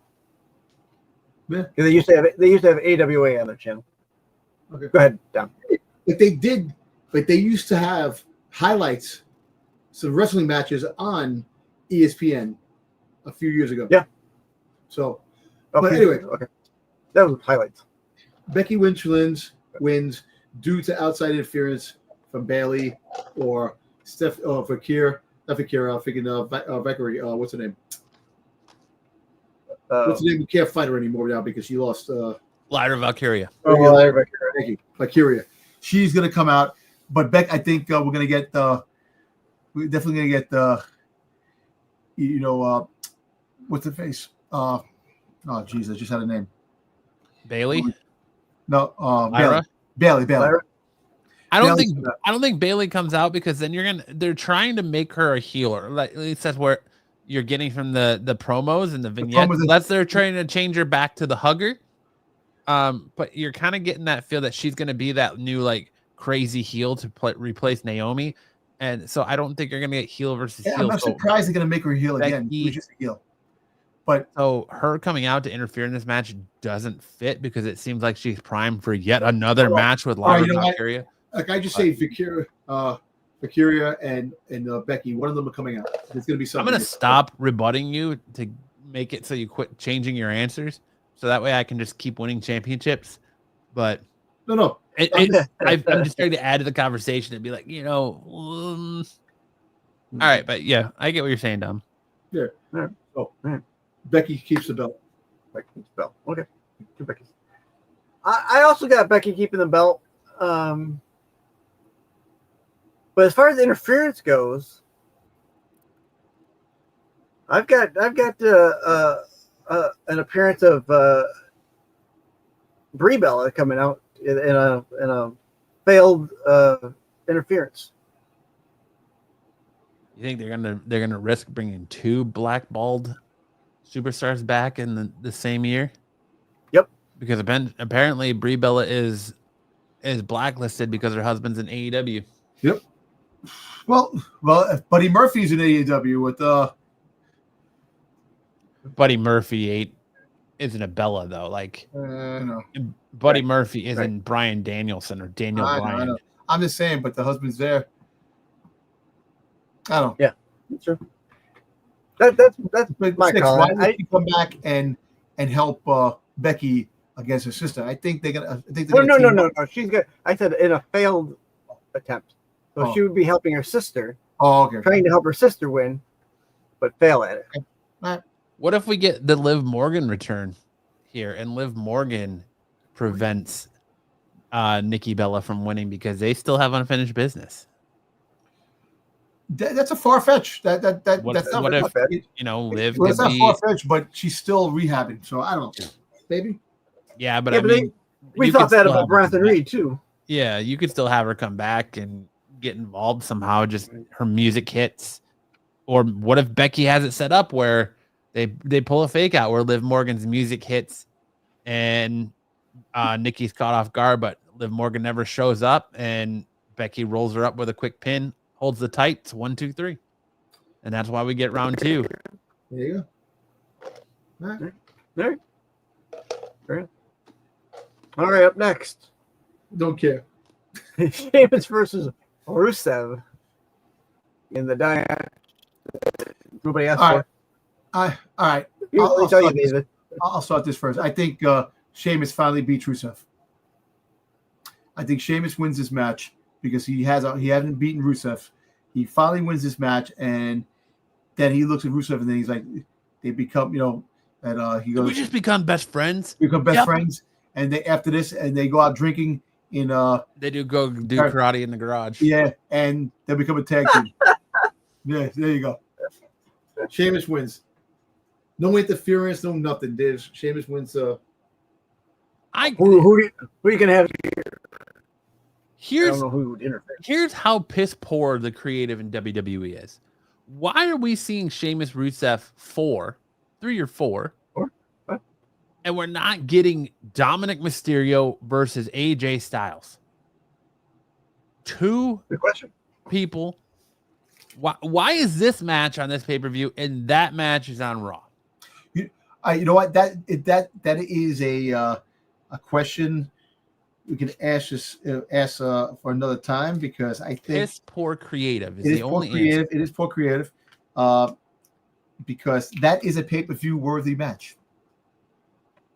Yes, it is, and I think that's why they're gonna have somebody interfere on Monday, and then we're gonna get AJ Styles versus Dominic Mysterio 3 WrestlePalooza at WrestlePalooza. Mm-hmm. I'm taking Sheamus in this match as well. Again, I don't know who you would have interfere, if anyone was going to interfere. Maybe, I don't know if you'd have Butch come down. Is Lana going to come out and interfere? Ooh, that's a good throw in there. Yeah. We'll see. I don't. Yeah, but I think it's going to be a clean match. All right, up next, Roman Reigns versus Bronson Reed Chief versus Thief. What do you think, Tom? This, you want me to start or you want to start? I already kind of threw out my prediction on this match. So, all right. If you want, I'll start. I was going for Bronson Reed to lose.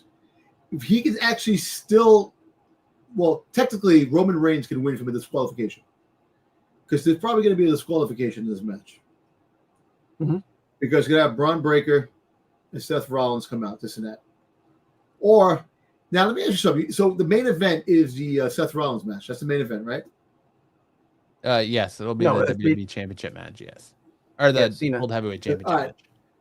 You see. So I could see Braun Breaker coming out, interfering, and Roman Reigns is the best, and then you'll get a couple of guys coming out to probably help Roman Reigns beat the shit out of these guys and this and that. And Roman Reigns wins toward the disqualification. So it doesn't take the tribal thief to lose his stuff because he still holds out a disqualification to a win, not a pinfall.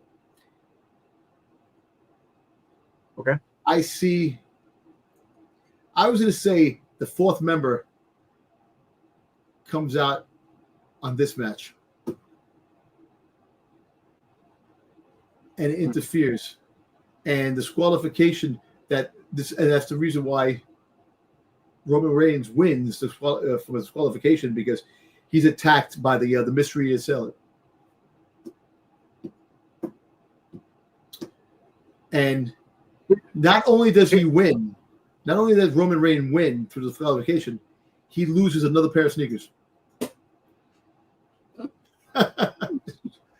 Yeah. Brunson's going to have his own. Yeah. So Roman Reigns wins through a disqualification, interference of the fourth member, and loses his sneakers. That's the way I see it. There you go. Go ahead, Sticks. I've got Reed winning via pin. I think there's definitely going to be an interference. I think it's going to be Braun Breaker. He'll probably end up giving Reigns a spear. We'll get the move that you love so much, Matt, the tsunami, and then so we'll get the pin. You mentioned the fourth man. If we get the fourth man, here's going to be what I say about the fourth man. If the fourth man shows up in this match, right? I don't think we're going to know who it is until the Seth match. Okay. They'll come out with a hoodie. We won't know who it is. They'll kick rocks down the road and show up in the next match to interfere as well. Because why have the fourth man come out in this match? There's no championship on the line. No championship on the line.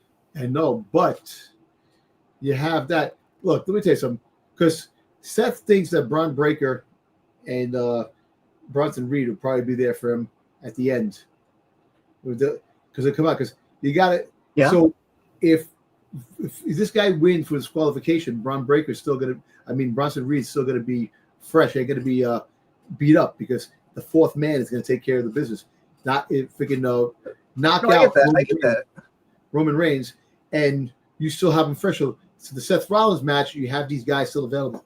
And then, you know what? That actually does sound like a good idea with the fourth man finding out who it is with the Seth Rollins match, if they do it that way. But that's the way I'm still going. Fourth man comes out, interferes. Roman Reigns wins due to his qualification. They beat the shit out of Roman Reigns, take his sneakers. Well, Bronson Reed takes his sneakers. That's my thing. And you say Bronson Reed wins, all right? And the fourth, that's perfect. Dom is still hung up on this fourth man business. Yo, listen, Ethan Page, fourth man, Brock Lesnar. I got the Brock Lesnar thing. The draft is coming.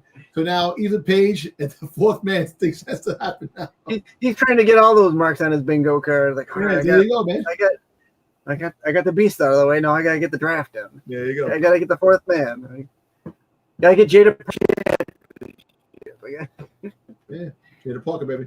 Dom's got to get them all. You want to say yours again, Matt, and then? Yeah, I mean, like I stated before, I don't think you can have Bronson Reed lose this match because you just gave him the tribal thief gimmick. He just got a new T-shirt for the tribal thief. You know, he's got the Shula Fala. You have him lose here, you take everything away from him, and especially if Roman's going to go away. I could see interference in this match from Seth or from Braun. Braun doesn't have a match on this PLE, so I could definitely see Braun getting involved in this and paying back Roman for the spear that Roman hit him with a few weeks ago, and for the backstage altercation from Raw on Monday. Roman's gonna have it coming. I see this match ending in DQ. If you're like, I kind of agree with Dom. If you're gonna have Bronson Reed win and keep him with the Shula Fala and keep him as the tribal thief, the only way it's going to happen is either he's going to win clean, or if you want Roman to win, it's going to be disqualification. Yep. So I think Roman will win this match via DQ, keeping the title of the tribal thief and the Shula Fala on Bronson Reed, because the minute you have Bronson Reed lose to Roman Reigns cleanly, it's going to be that gimmick is done. Mm-hmm. Yeah. All right, up next, World Heavyweight Championship match: Seth Rollins versus CM Punk, Jey Uso, and LA Knight in a fatal 4-way. Get Uso crazy. CM Punk, or no, I'm sorry, not CM Punk. Seth Rollins is going to win this match with the help of the fourth man. I'm all in on that as well. Seth Rollins retains with the help of, I'm going to say probably all three of them. That fourth man is definitely going to have to come out in this match. I agree, Seth Rollins. Let me ask you a question. Did they mention that Bronson Reed and friggin' Braun Breaker can't be in this match, can't be around this match, that they're barred from ringside? Did they say anything like that? I don't recall them saying that. I feel like they might have. And that's when I said that's where we're going to get the fourth man. Well, you know,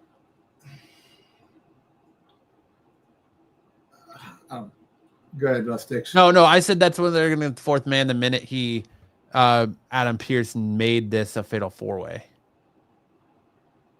But he didn't mention that these guys are barred from ringside. I don't think that stipulation the is only on way this. The fourth man will definitely come out for this match if these guys are barred from ringside. And that's the thing. If they're barred from ringside, you know someone's coming out. I mean, it could start where they're barred from, where they get something happens where they have a finish and, Seth goes over and Adam Pearce comes out and, restarts them, or they get kicked out of the match, or a Donnybrook breaks out and Adam Pearce is like, yo, you guys are out of here. Yeah. And they boot him out. But I don't think see that happening. Starting. I don't think they're barred from ringside, though. You know what? I think that might happen. They might get barred from ringside after they interfere in some stuff.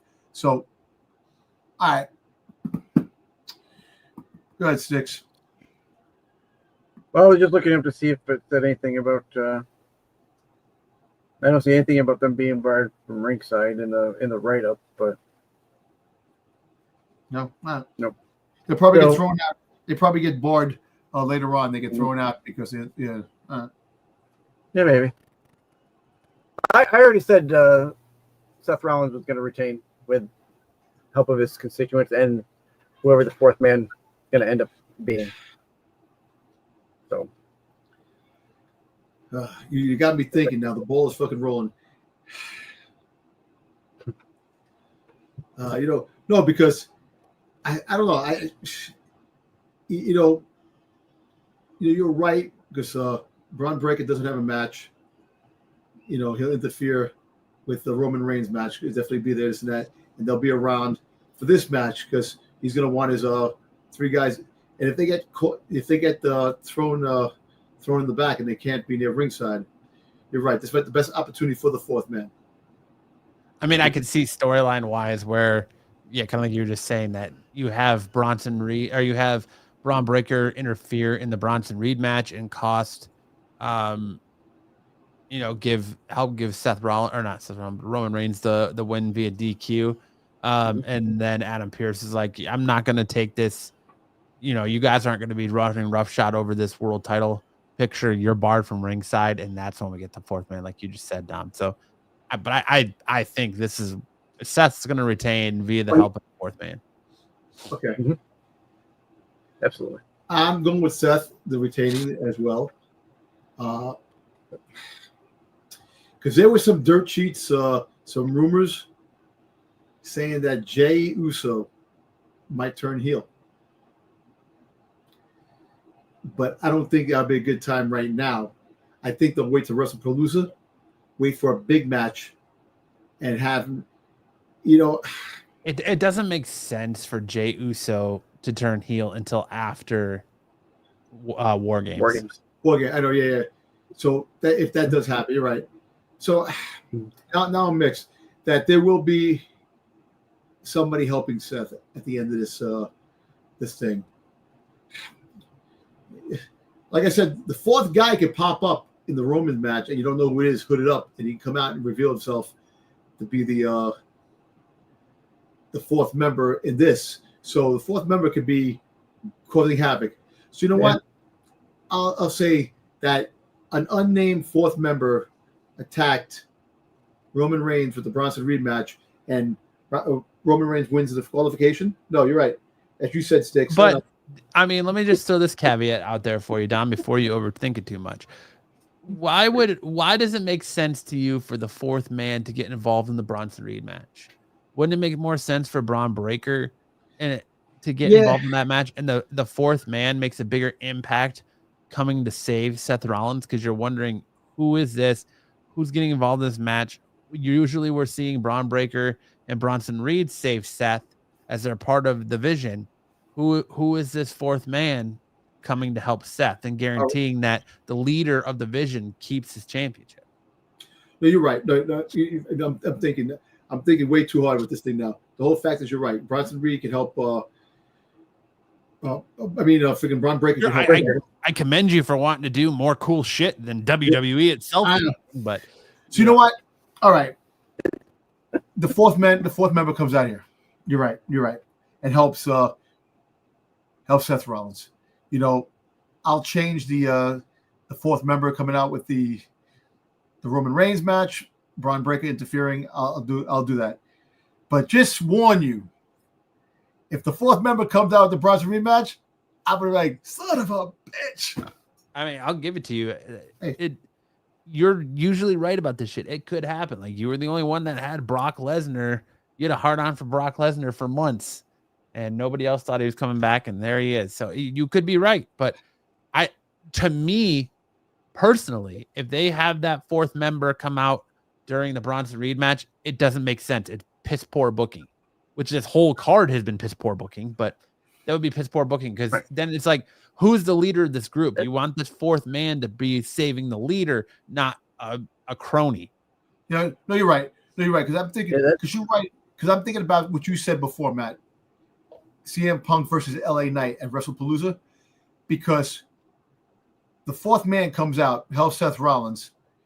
CM Punk and freaking LA Knight freaking just start fighting each other after Seth rolls out of the ring with the 4th member, and they're fighting each other. And Jey, so I could see that happening. I see, and I don't know about Jay's role in the whole thing down the road, but hey, listen, that'd be a good match, CM Punk versus LA Knight. Pay to see that. I'd rather see that than freaking Sheamus, freaking Rusev. Or Dom just gave me this idea, so credit goes to Dom if I get this right. We have it. We have a match here where we could see, Raw saw our contenders, our opponents, all off the same page. It ended with CM Punk and LA Knight fighting, then pushing away Jey Uso. Jey Uso super kicking all both of them. What if we get the numbers game where the fourth man is introduced as these three team up on Rollins and they're beating him down? Braun Breaker and Bronson Reed tried to get in the match and interfere, and somehow, two of these guys fight them off or they dispatch them. Roman Reigns comes out, runs interference to dispatch them, and as they're getting beat down by two of them, Roman Reigns takes out Bronson Reed. Jey Uso, throw Jey Uso out there, fights off Braun Breaker since Jey Uso pinned Braun Breaker in the street fight. CM Punk and LA Knight are fighting with each other as they're beating up Seth, and the distraction allows enough time for the fourth man to come out and take both of them out to help Seth retain. Yeah. All right. Hold on. Are you saying that Roman Reigns is the fourth man? No. I'm saying that in this match, you're going to see LA Knight, CM Punk, and Jey Uso actually on the same page. When Seth Rollins made the comment on Monday, they're doing our work for us, fighting each other. You're actually going to see them on the same page, and all three of them are going to gang up on Seth, and they're going to be beating Seth down. And to save him, Bronson Reed and Braun Breaker are going to come out. But as the numbers games are getting the better of them, Roman Reigns says, okay, well, we'll take the numbers games. And Roman Reigns shows up to come out to make the save and take out Bronson Reed. And they fight off into the crowd. And then Jey Uso and Braun Breaker lay each other out. So then you have CM Punk and LA Knight working together on Seth Rollins. And then they're going to start arguing. And something's going to happen between those two to move their feud to WrestlePalooza. And at that same time, the fourth man's going to come out, I'll even say LA Knight hits CM Punk with the BFT to take the win. Like, they beat down Seth. They look at each other. LA Knight hits Punk with the BFT to go and then tries to pin Seth. And out comes the fourth man for the save, beats down LA Knight. Seth pins LA Knight after he's left laying, and we go home. Well, we don't go home because we still have a match. Seth has to pin LA Knight because LA Knight beat him in that match on that Monday Night Raw when you thought that Seth got hurt. He returned the favor. I think Seth pins LA Knight for the only reason that LA Knight is the one who took a pin on Monday night, and LA Knight's the only one that took a match before this. So they're obviously setting it up for LA Knight to be the one to take the pin. Yeah. So that actually ends like that, and you find out who the fourth member is at the end because it help lay out LA Knight, and freaking Seth Rollins gets the 1, 2, 3 for the win. Or whatever. Punk hits LA Knight with the GTS, and he tries to steal the pin on Seth, whatever. But either way, I think there's going to be some shenanigans between those two. Yeah. That's going to lead to the fourth man that's going to set up their one-on-one match at WrestlePalooza before we head to Survivor Series. Where, I think the Survivor Series team, now that Sammy's on SmackDown, is going to be these three plus Roman Reigns plus Penta. And I could even see Penta slow walking his ass to the ring to somehow get involved in all this too. Yeah. Yeah, but Penta has a problem now with these the freaking New Day. So yeah, a losing problem where he's just going to job out to him. All right, I got a lot of digging through that to figure out. Okay, let's go to our last match here. Cena versus Logan Paul. John Cena is going to win. Brock Lesnar comes out and F5s him. There you go. That's it. Yeah, I think that's how it's going to end too. That that's it. Yeah, you're not going to have Cena lose back-to-back pay-per-views. Nope. He lost to Cody at SummerSlam. Yeah. Cena's going to stand tall, and I can already. I got the feeling that Cena's going to stand tall after they shot and reshot the ending of SmackDown last week, where they had Logan Paul knock Cena I watched out both twice. of those. That was crazy. What the hell was that? What the heck was that? Yeah, I don't know. But I agree with you 100%. Cena wins. Logan Paul will survive taking the pin from Cena, and Lesnar comes out to confront Cena and F5s him again. Leaves him laying and leaves. And you'll get the promo for freaking WrestlePalooza when they fight in WrestlePalooza. Yeah. And then that's following SmackDown will set up WrestlePalooza. Because remember, Brock Lesnar is because they come back to the States after this. So, and Brock Lesnar's advertised for 2 SmackDowns in September. So we'll start getting Brock Lesnar, the setup between Brock Lesnar and John Cena for WrestlePalooza. Yep. We got the hint from what's his face on SmackDown last week where he's like, listen, John, I heard from Brock Lesnar, and Logan Paul punched him in the face. It was like, yeah, this is where we're going with that. Yep. You couldn't be any more obvious if you were like, just WWE was just like, here's our results for our matches. Here's our script. Here you go. Yep. So I know Brock Lesnar signed a multi-year deal, right? He signed a multi-year deal. So after this with John Cena, he's got other things in the works. You know, I don't know. Did he? I don't know. I think he did. I think he signed a multi-year. I think he signed a multi PLE deal. Oh, okay. I foresee him working a couple PLEs and potentially retiring in Minneapolis next year at SummerSlam. I think that's why they announced SummerSlam so early. Is they're going to start working towards that. Yeah. You got to have Brock Lesnar fight the Rock. I know you don't want the Rock there, but remember the Rock never fought Brock Lesnar again after he lost the belt at SummerSlam against Brock Lesnar. I don't think that. I'm not going to say that's not going to happen, but I know.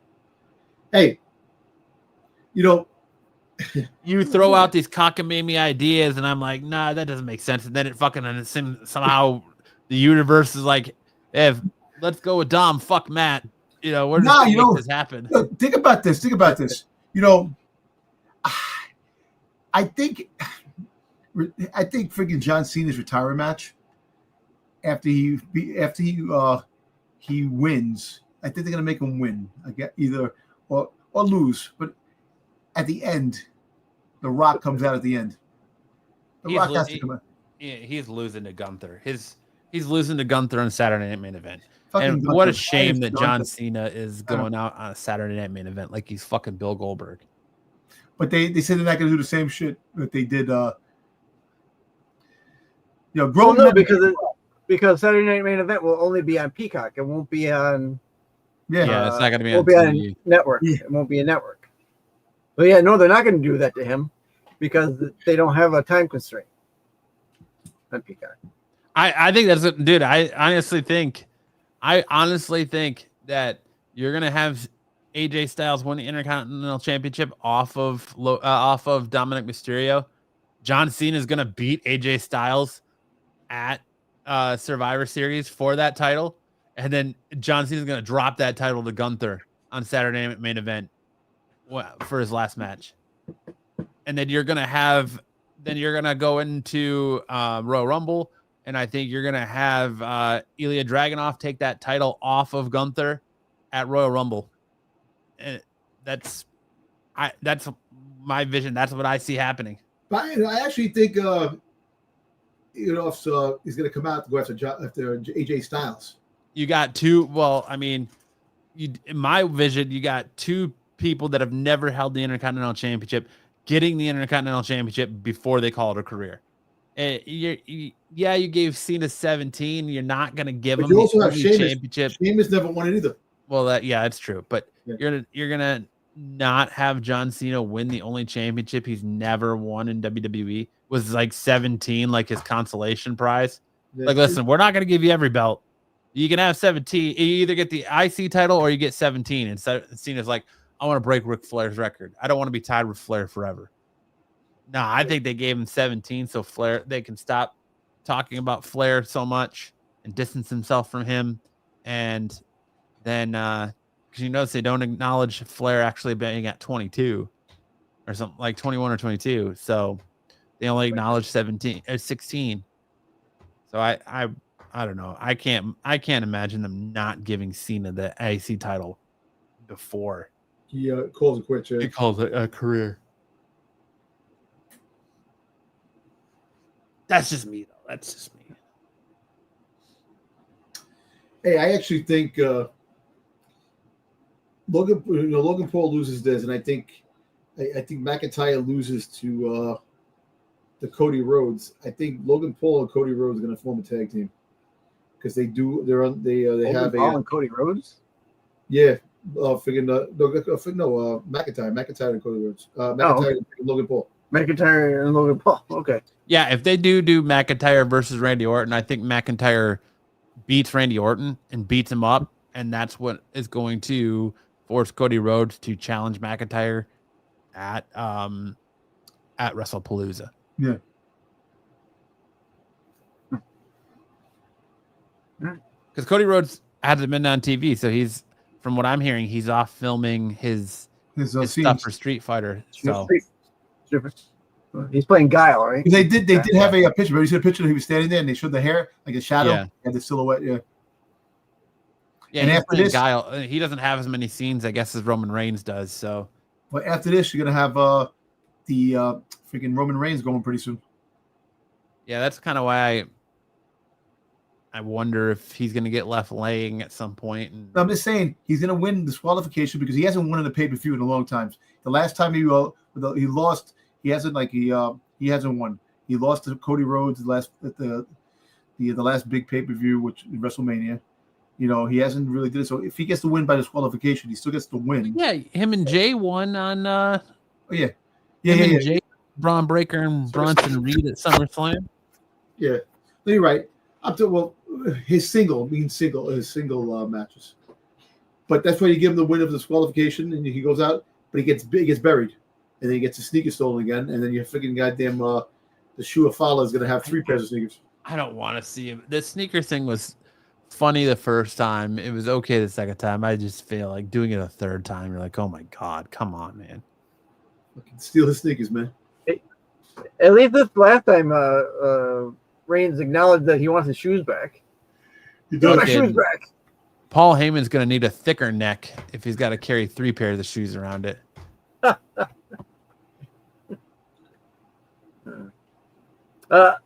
Just so I get in here, I also have Cena beating Logan Paul at this one here. So that means Logan Paul's probably winning now. Right. Yeah, probably. Now you can't back-to-back losers on friggin' let's see, man. Can't. Well, no matter what the outcome, the points will be tallied, and we'll talk about them next Thursday in the after show for Clash in Paris. Points will be tallied. And is that a threat or a promise, Sticks? That's both. That's a threat and a promise. There you go. Brother. All right. Can Dom pull out the victory? Will I remain champion? Or will Sticks pull out the victory?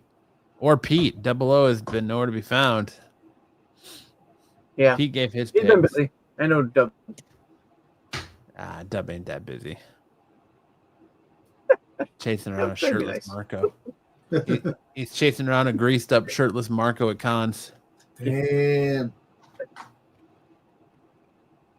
Yeah, that is a job all in itself, right? You know. That's what I hear. We've been there. You know, Marco's gonna try to be in full greased up gear at Baltimore Comic Con. Well, the way he's talking about Gooner, he's gonna be all gooned out. Dude, he uses the word of the month. He uses that word, doesn't know the meaning of that word that much, but he uses it that much. And I think he's a gooner. I really think he is. He really is. I don't know. That's not for me to judge people's goonerificness. But anything else you guys want to touch on professional wrestling wise? I don't think so. Well, I'll tell you what, let's just go back to the paper, this ESPN, the Disney deal, ESPN, how big it really Really is, man. ESPN, like the leading, sports. ESPN not only has WWE now, they bought the Football Network and the Red Zone. So they're gonna be having that this year. So football is going to be thriving big time on ESPN because they have the. So we got a lot of games on ESPN. We're going to be a lot of and you put wrestling there, and wrestling. I'm telling you, like this Disney owns ESPN. So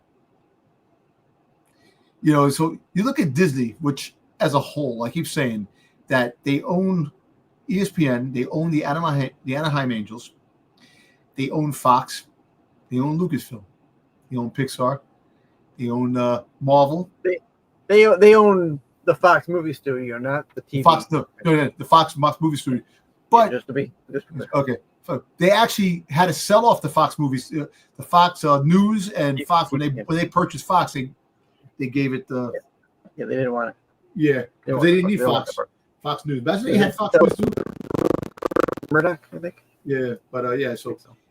The deal, this deal, $1.6 billion for 4 or 5 years. The stream, the top PLEs, that's some big shit. And ESPN is the exposure at ESPN. The wrestlers are all time high now.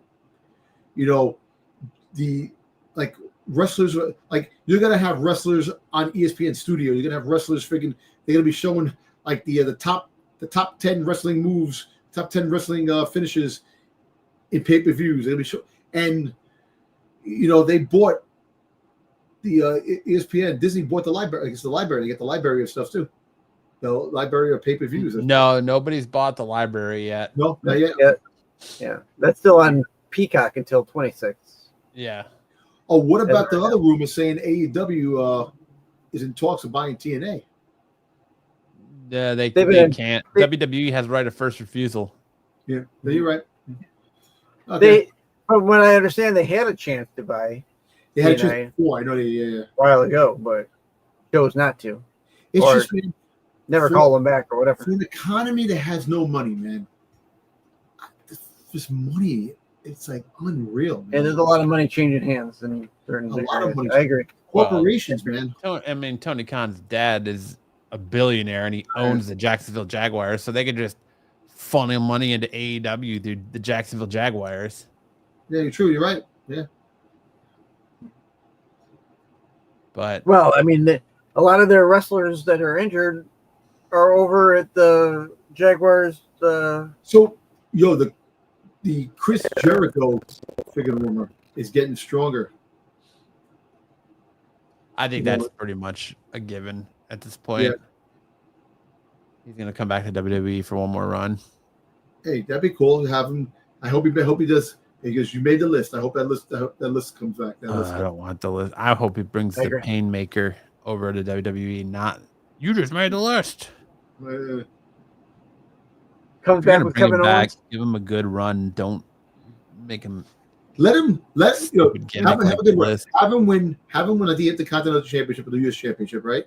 Have him win tag team championships with somebody. Right there, and then give him the one last time to win a WWE championship for a little bit and hold on to it. And that's it. Have him win the other belts one last time around. A couple of good storylines. Yeah, having the mix. I want him to bring back a little bit of the bubbly. Well, who would you rather see? Him mixing it up with the MFTs or the fucking Vision? Probably the Vision. I don't give a shit about the MFTs, dude.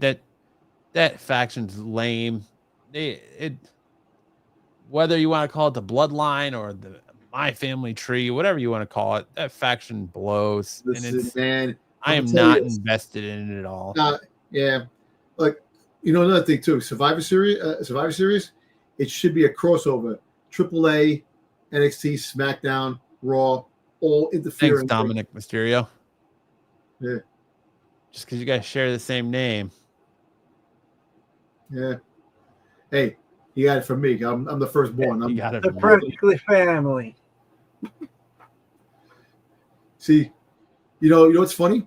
All kidding aside, before Rhea Ripley called Dominic Dom Dom, my wife was calling me Dom Dom. Way before that happened. So it's kind of funny how that happened. So when I heard that on wrestling, I went, they're stealing your they took my thing. And they made shirts, Dom Dom. I was actually going to buy the shirt, Dom Dom, because I'm Dom Dom. I'm freaking. But yeah. But the War Games is good, but they should nothing worse than a content thief, right, Dom? Yeah, content thief, right? Snake. Content thief. Snake. Yeah, I just love that. That just makes me laugh. Snake. Nah, content thieves, man. It's just WWE stole my ideas, man. There you go. Yeah, they're really watching it. They mother. Yeah. Nah, just like I think Survivor Series would be more exciting with the crossovers and having and plus you have TNA in the fold. Imagine TNA interfering in Survivor Series, man. That should be freaking awesome, man. I mean, yeah, that's what it should be, but they don't have to do the War Games every year. They could give War Games a rest, but yeah, that's they do that. Hey, listen, bring back the three ring friggin' pay-per-view. You have the 3 rings like WCW had it. You know, the friggin' 3 rings, and you have to fight in the 3 different rings. They were all Clash of Champions, not Clash of Champions. No. Yeah, was it? What was the other pay-per-view that they had that in WCW? What was the? They had the three friggin' rings that people fight in. I remember the other. Yeah. You could go ring to ring. Oh my God, what match was that? I'm trying to think. It was a pay-per-view match. And it was. It was, but I remember. Was it World War III? Might have been. Yo, bring back the porta potties where you throw somebody in a porta potty and turn it upside down and the crap. Freaking, you had the Macho Man fighting goddamn Dennis Rodman, man. Come on. Bring back that shit. Yo, listen, you want to make a modern day freaking goddamn NWO? Make a modern day NWO. Here's a match I want to bring up, and I want to gauge your interest. What's your interest in the whole Hardys versus Team 3D match coming up with the? Yeah. Because it's happening in TNA, 0. Yeah. Okay. I'm just being honest. That's fair. That's fair. Their career was defined against each other in WWE. Mm-hmm. Having that match in TNA, who cares? If it was WWE, it's a spectacle. Yeah. That's just my opinion. Since it's in TNA, who cares? It holds no water to me. Like, I understand that Bully Ray cut his teeth in TNA too after leaving ECW and coming to WWE and then doing stuff in TNA as a singles competitor. But when it comes to the Hardys versus the Dudleys, who cares? Right. Honestly, I would love to see AEW, TNA, and WWE work something out where we could get Edge and Christian versus the Hardys versus the Dudleys one more time. That's perfect world. You know, and I think that has to happen before these guys all call it quits. I mean, I thought Devon couldn't wrestle anymore. I thought he could either. I thought he couldn't. I thought he couldn't. Maybe he got cleared.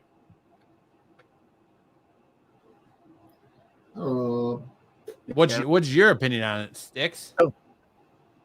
I'm interested in the match, but I do agree that it should be in WWE. But I'm interested to see the match. I think if they got plenty of time to work on it, coming up to October pay-per-view. Yeah, bring the match to Raw. They need damn fake tag teams over there. There's no tag teams in Raw. Let me ask you: will you be going to that? Will you be going to Halloween Havoc? And Prescott? No. Prescott's about 2 hours from me, and I don't care about the NXT product enough right now. Tickets aren't too bad, $420 for ringside, but I don't care. The storylines in NXT have been boring right now. Why do I want to spend that money, you know? Hey, listen, I know we could talk about the possible WWE draft on ESPN. Go ahead, Dom. Yeah. I'm just saying. You think they do the draft like the NFL? Have celebrities come in, the celebrity announcers, celebrities read off the draft, who goes where, and I think that's going to be big because I think they're going to deplete NXT. I think we're going to get a lot of stars from NXT coming up to the main rosters. So if they split the two brands again, like they say they are after, I guess after WrestlePalooza or what they're talking about, we're going to they have to fill up the rosters. Make some changes. I think some of the tag teams from SmackDown should go to Raw to build up their tag team division. I think Motor City Machine Guns should go to Raw. I think they should go to Raw. And you bring in some tag teams from NXT to Raw, and then you move some other stuff around. And of course, you're gonna have collabing of two people together. You're gonna put two people together, make them a tag team because, like Rusev and fucking Sheamus, one last run, have them do what they gotta do. But I think the whole ESPN thing, I think that'd be a spectacle. Like you get like a 8 o'clock thing in the middle of the day, in the middle of the night on a freaking like the draft at the WWE draft, SmackDown, Raw, NXT. Remember, was it last year or the year before? The draft said that everybody's not safe. People from SmackDown can go to NXT and Raw, and they never really did that. 2 years. It was 2 years ago. Yeah, when they called up, that he's participating too much. Yeah, right. True. I think that was 2 years ago. Yeah, so I want to see, if they do buy TNA, If they haven't already, keep the TNA belt, keep the knockout championships, keep all the stuff. Oh, that was me. It was me. Thank you. Oh, bless you, back. I'm like, what the hell was that? I muted my camera to sneeze instead of my mic. I heard. I'm like, what the hell is that? If they do buy TNA, you can have TNA. Like I said, you could draft people from TNA. You can actually move people around. If TNA, is part of Raw. If they buy it,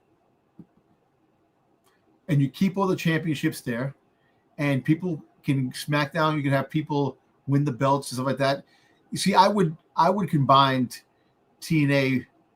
Like what they'll do is take the roster and deplete the roster and bring people over to each side if they were to purchase it.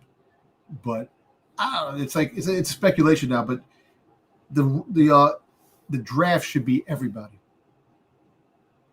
all friggin' divisions. Mm-hmm. Well, that leaves you open to some of your people going down. NXT. But you see, you got to make NXT. You have to make NXT a regular brand. You can't make it a down brand. And I'm not going to say there aren't people in the main roster who probably could drop down. I'm just saying that just leaves you open to having people. But you see, that's the thing too. You have a lot of people that are doing anything and sitting in the back. At least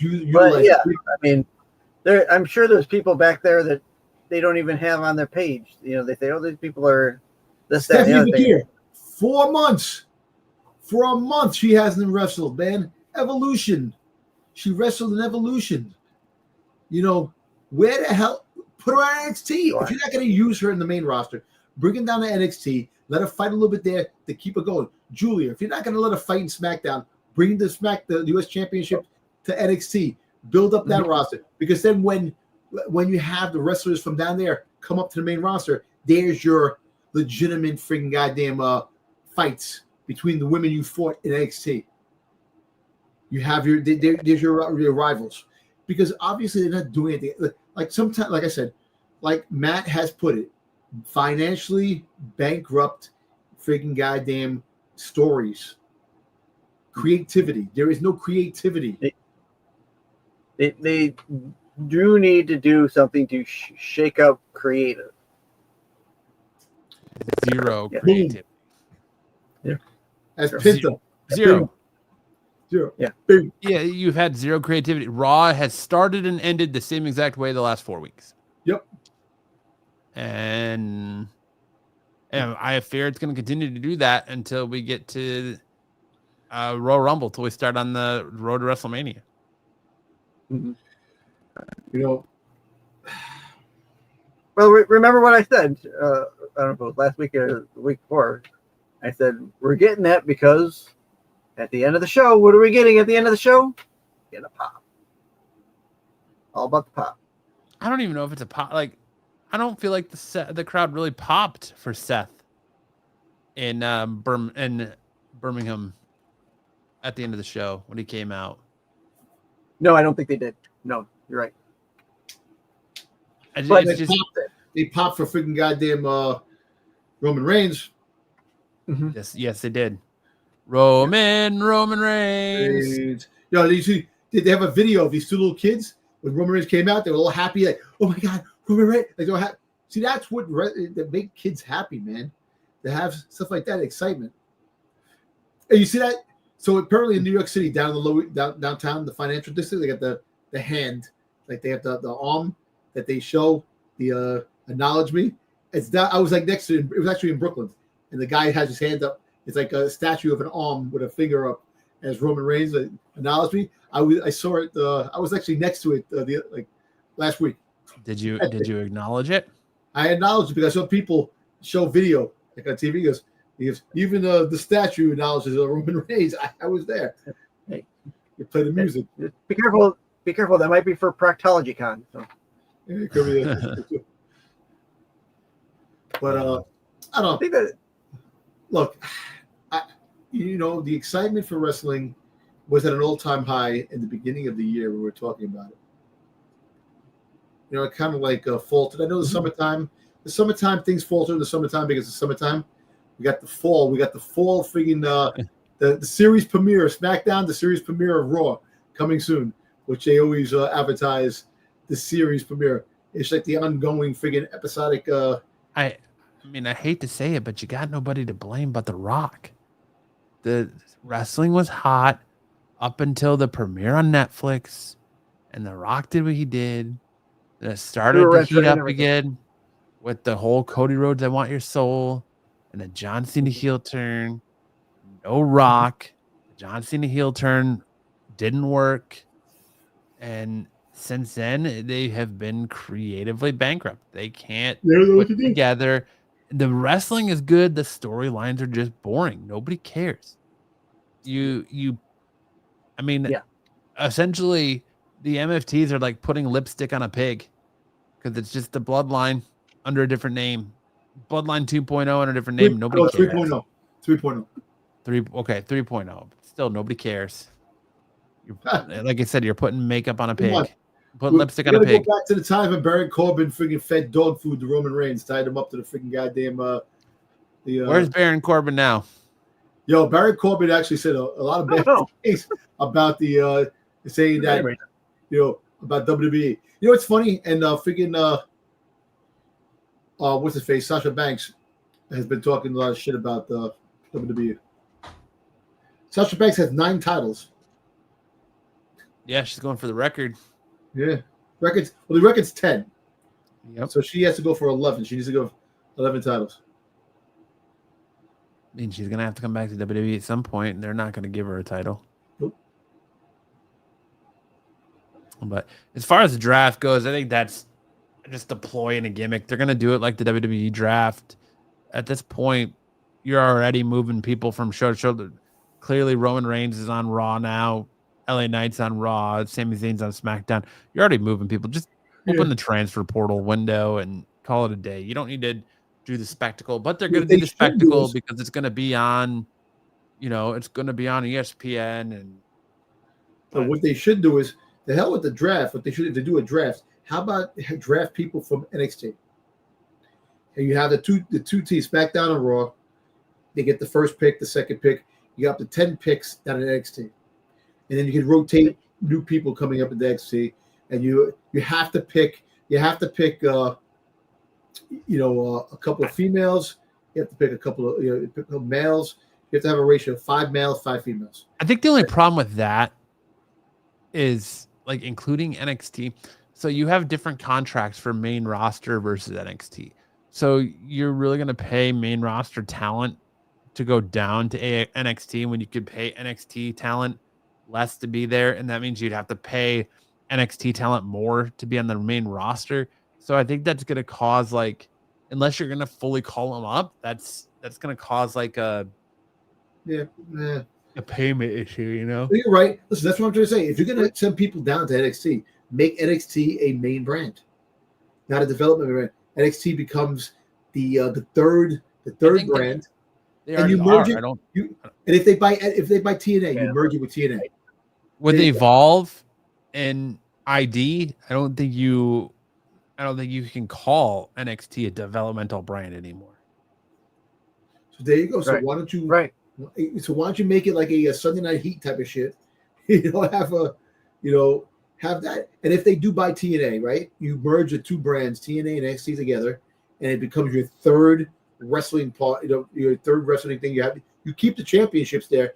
So you have those champions, so anybody can win those championships, and you just have that as the third major player in the SmackDown, Raw, and NXT, and then the rest of the.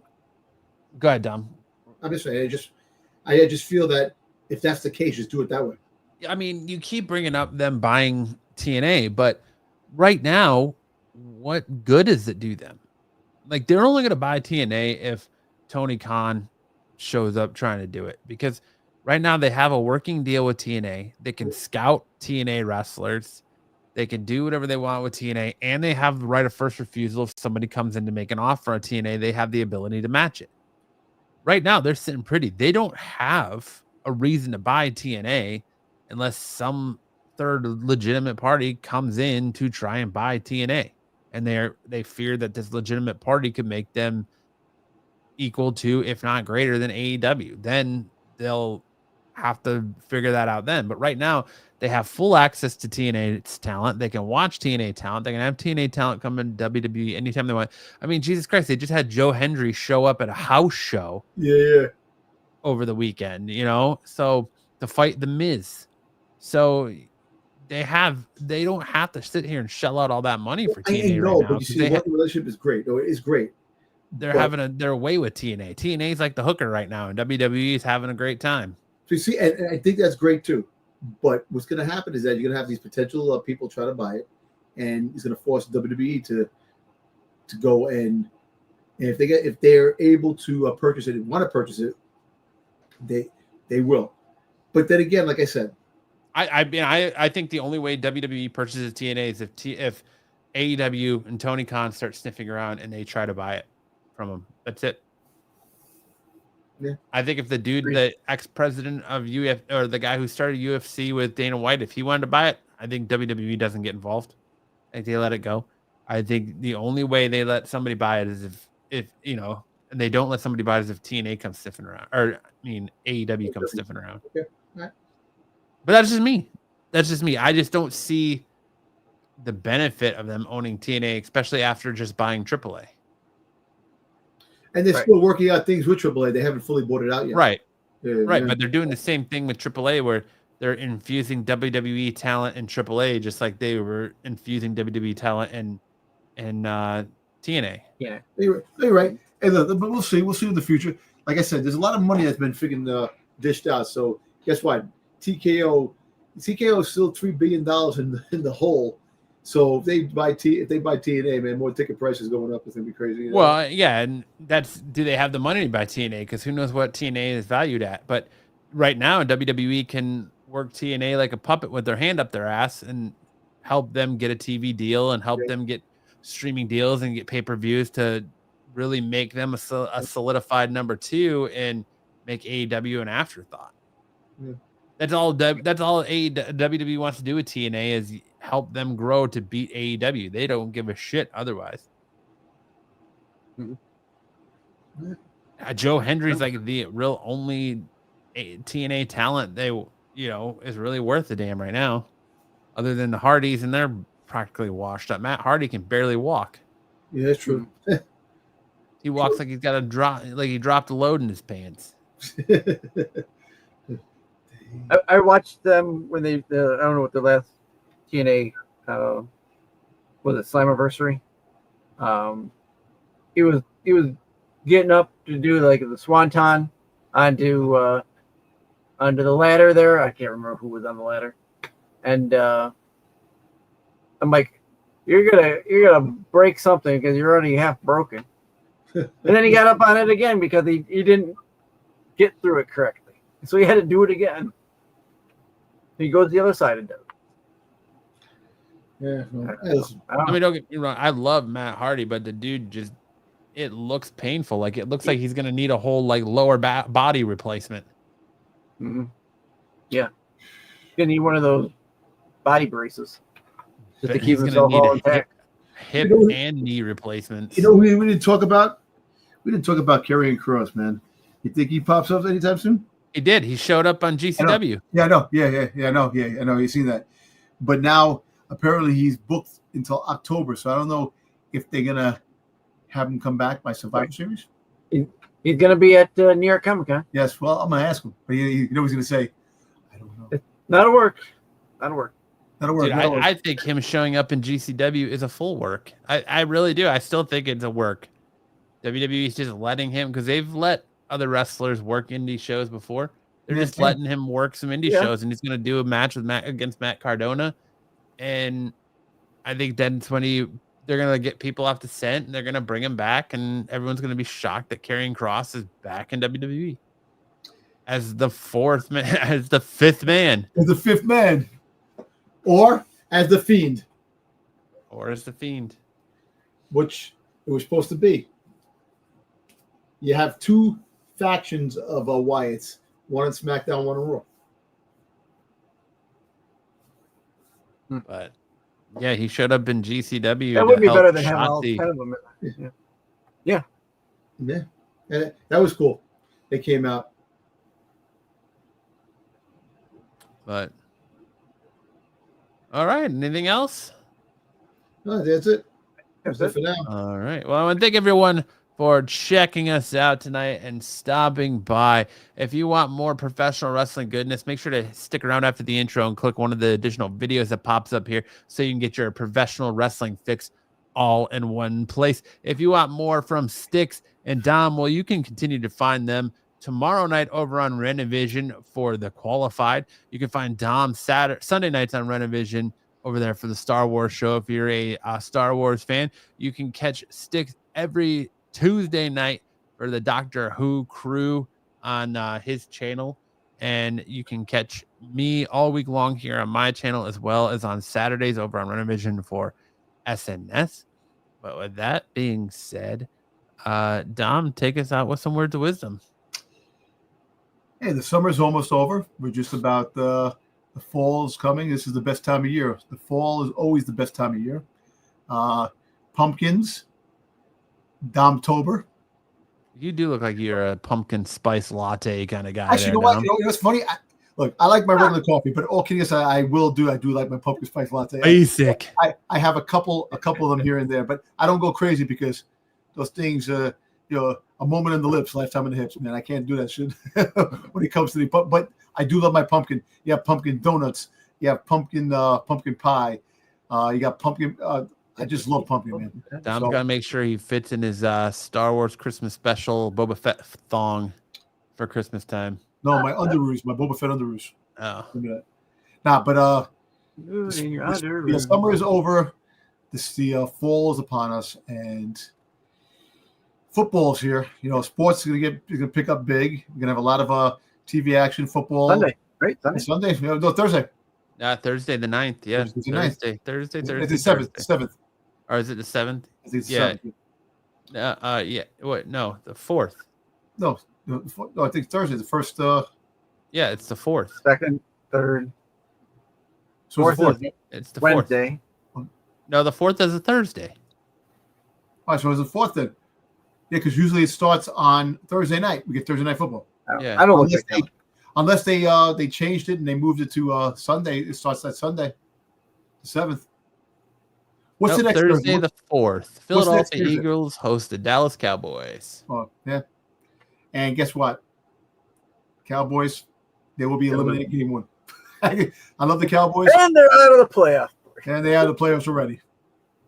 Nah, but the cheerleaders. Oh, is that because they traded Micah Parsons to my Green Bay Packers? See, Green Bay Packers. Is that why you're throwing to the towel already? No. I'm just saying. The fact is that if you don't want to be a Cowboys fan living in New York. Yeah, always. I've always been a Cowboys fan. God, that's got to be rough. Hey, dude, I see my championships in the 90s, man. So I'm happy about that. But 1996 was the last championship. So 1996. We are approaching 2026. And how many years is that? 30 years. 3 years. Yeah. 30 years without a championship. That's rough. Well, Netflix does have a good documentary about the Cowboys on Netflix. So, but back to what I was saying, everything's pumpkin is great. So enjoy your lattes, enjoy your pie, and enjoy the crisp, cool air of fall. That's it. I don't know what thought. I live in Arizona. Fall is not a thing. I know it's not a thing, but fall doesn't exist here. All I know is you have to go like up north to Flagstaff to get the fall. Waking up and the weather is like 53 degrees, 55 degrees. Oh my God.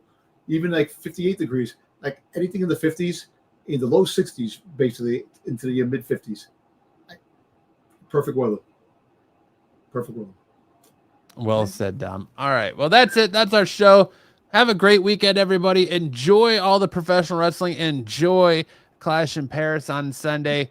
Get well soon, Stu.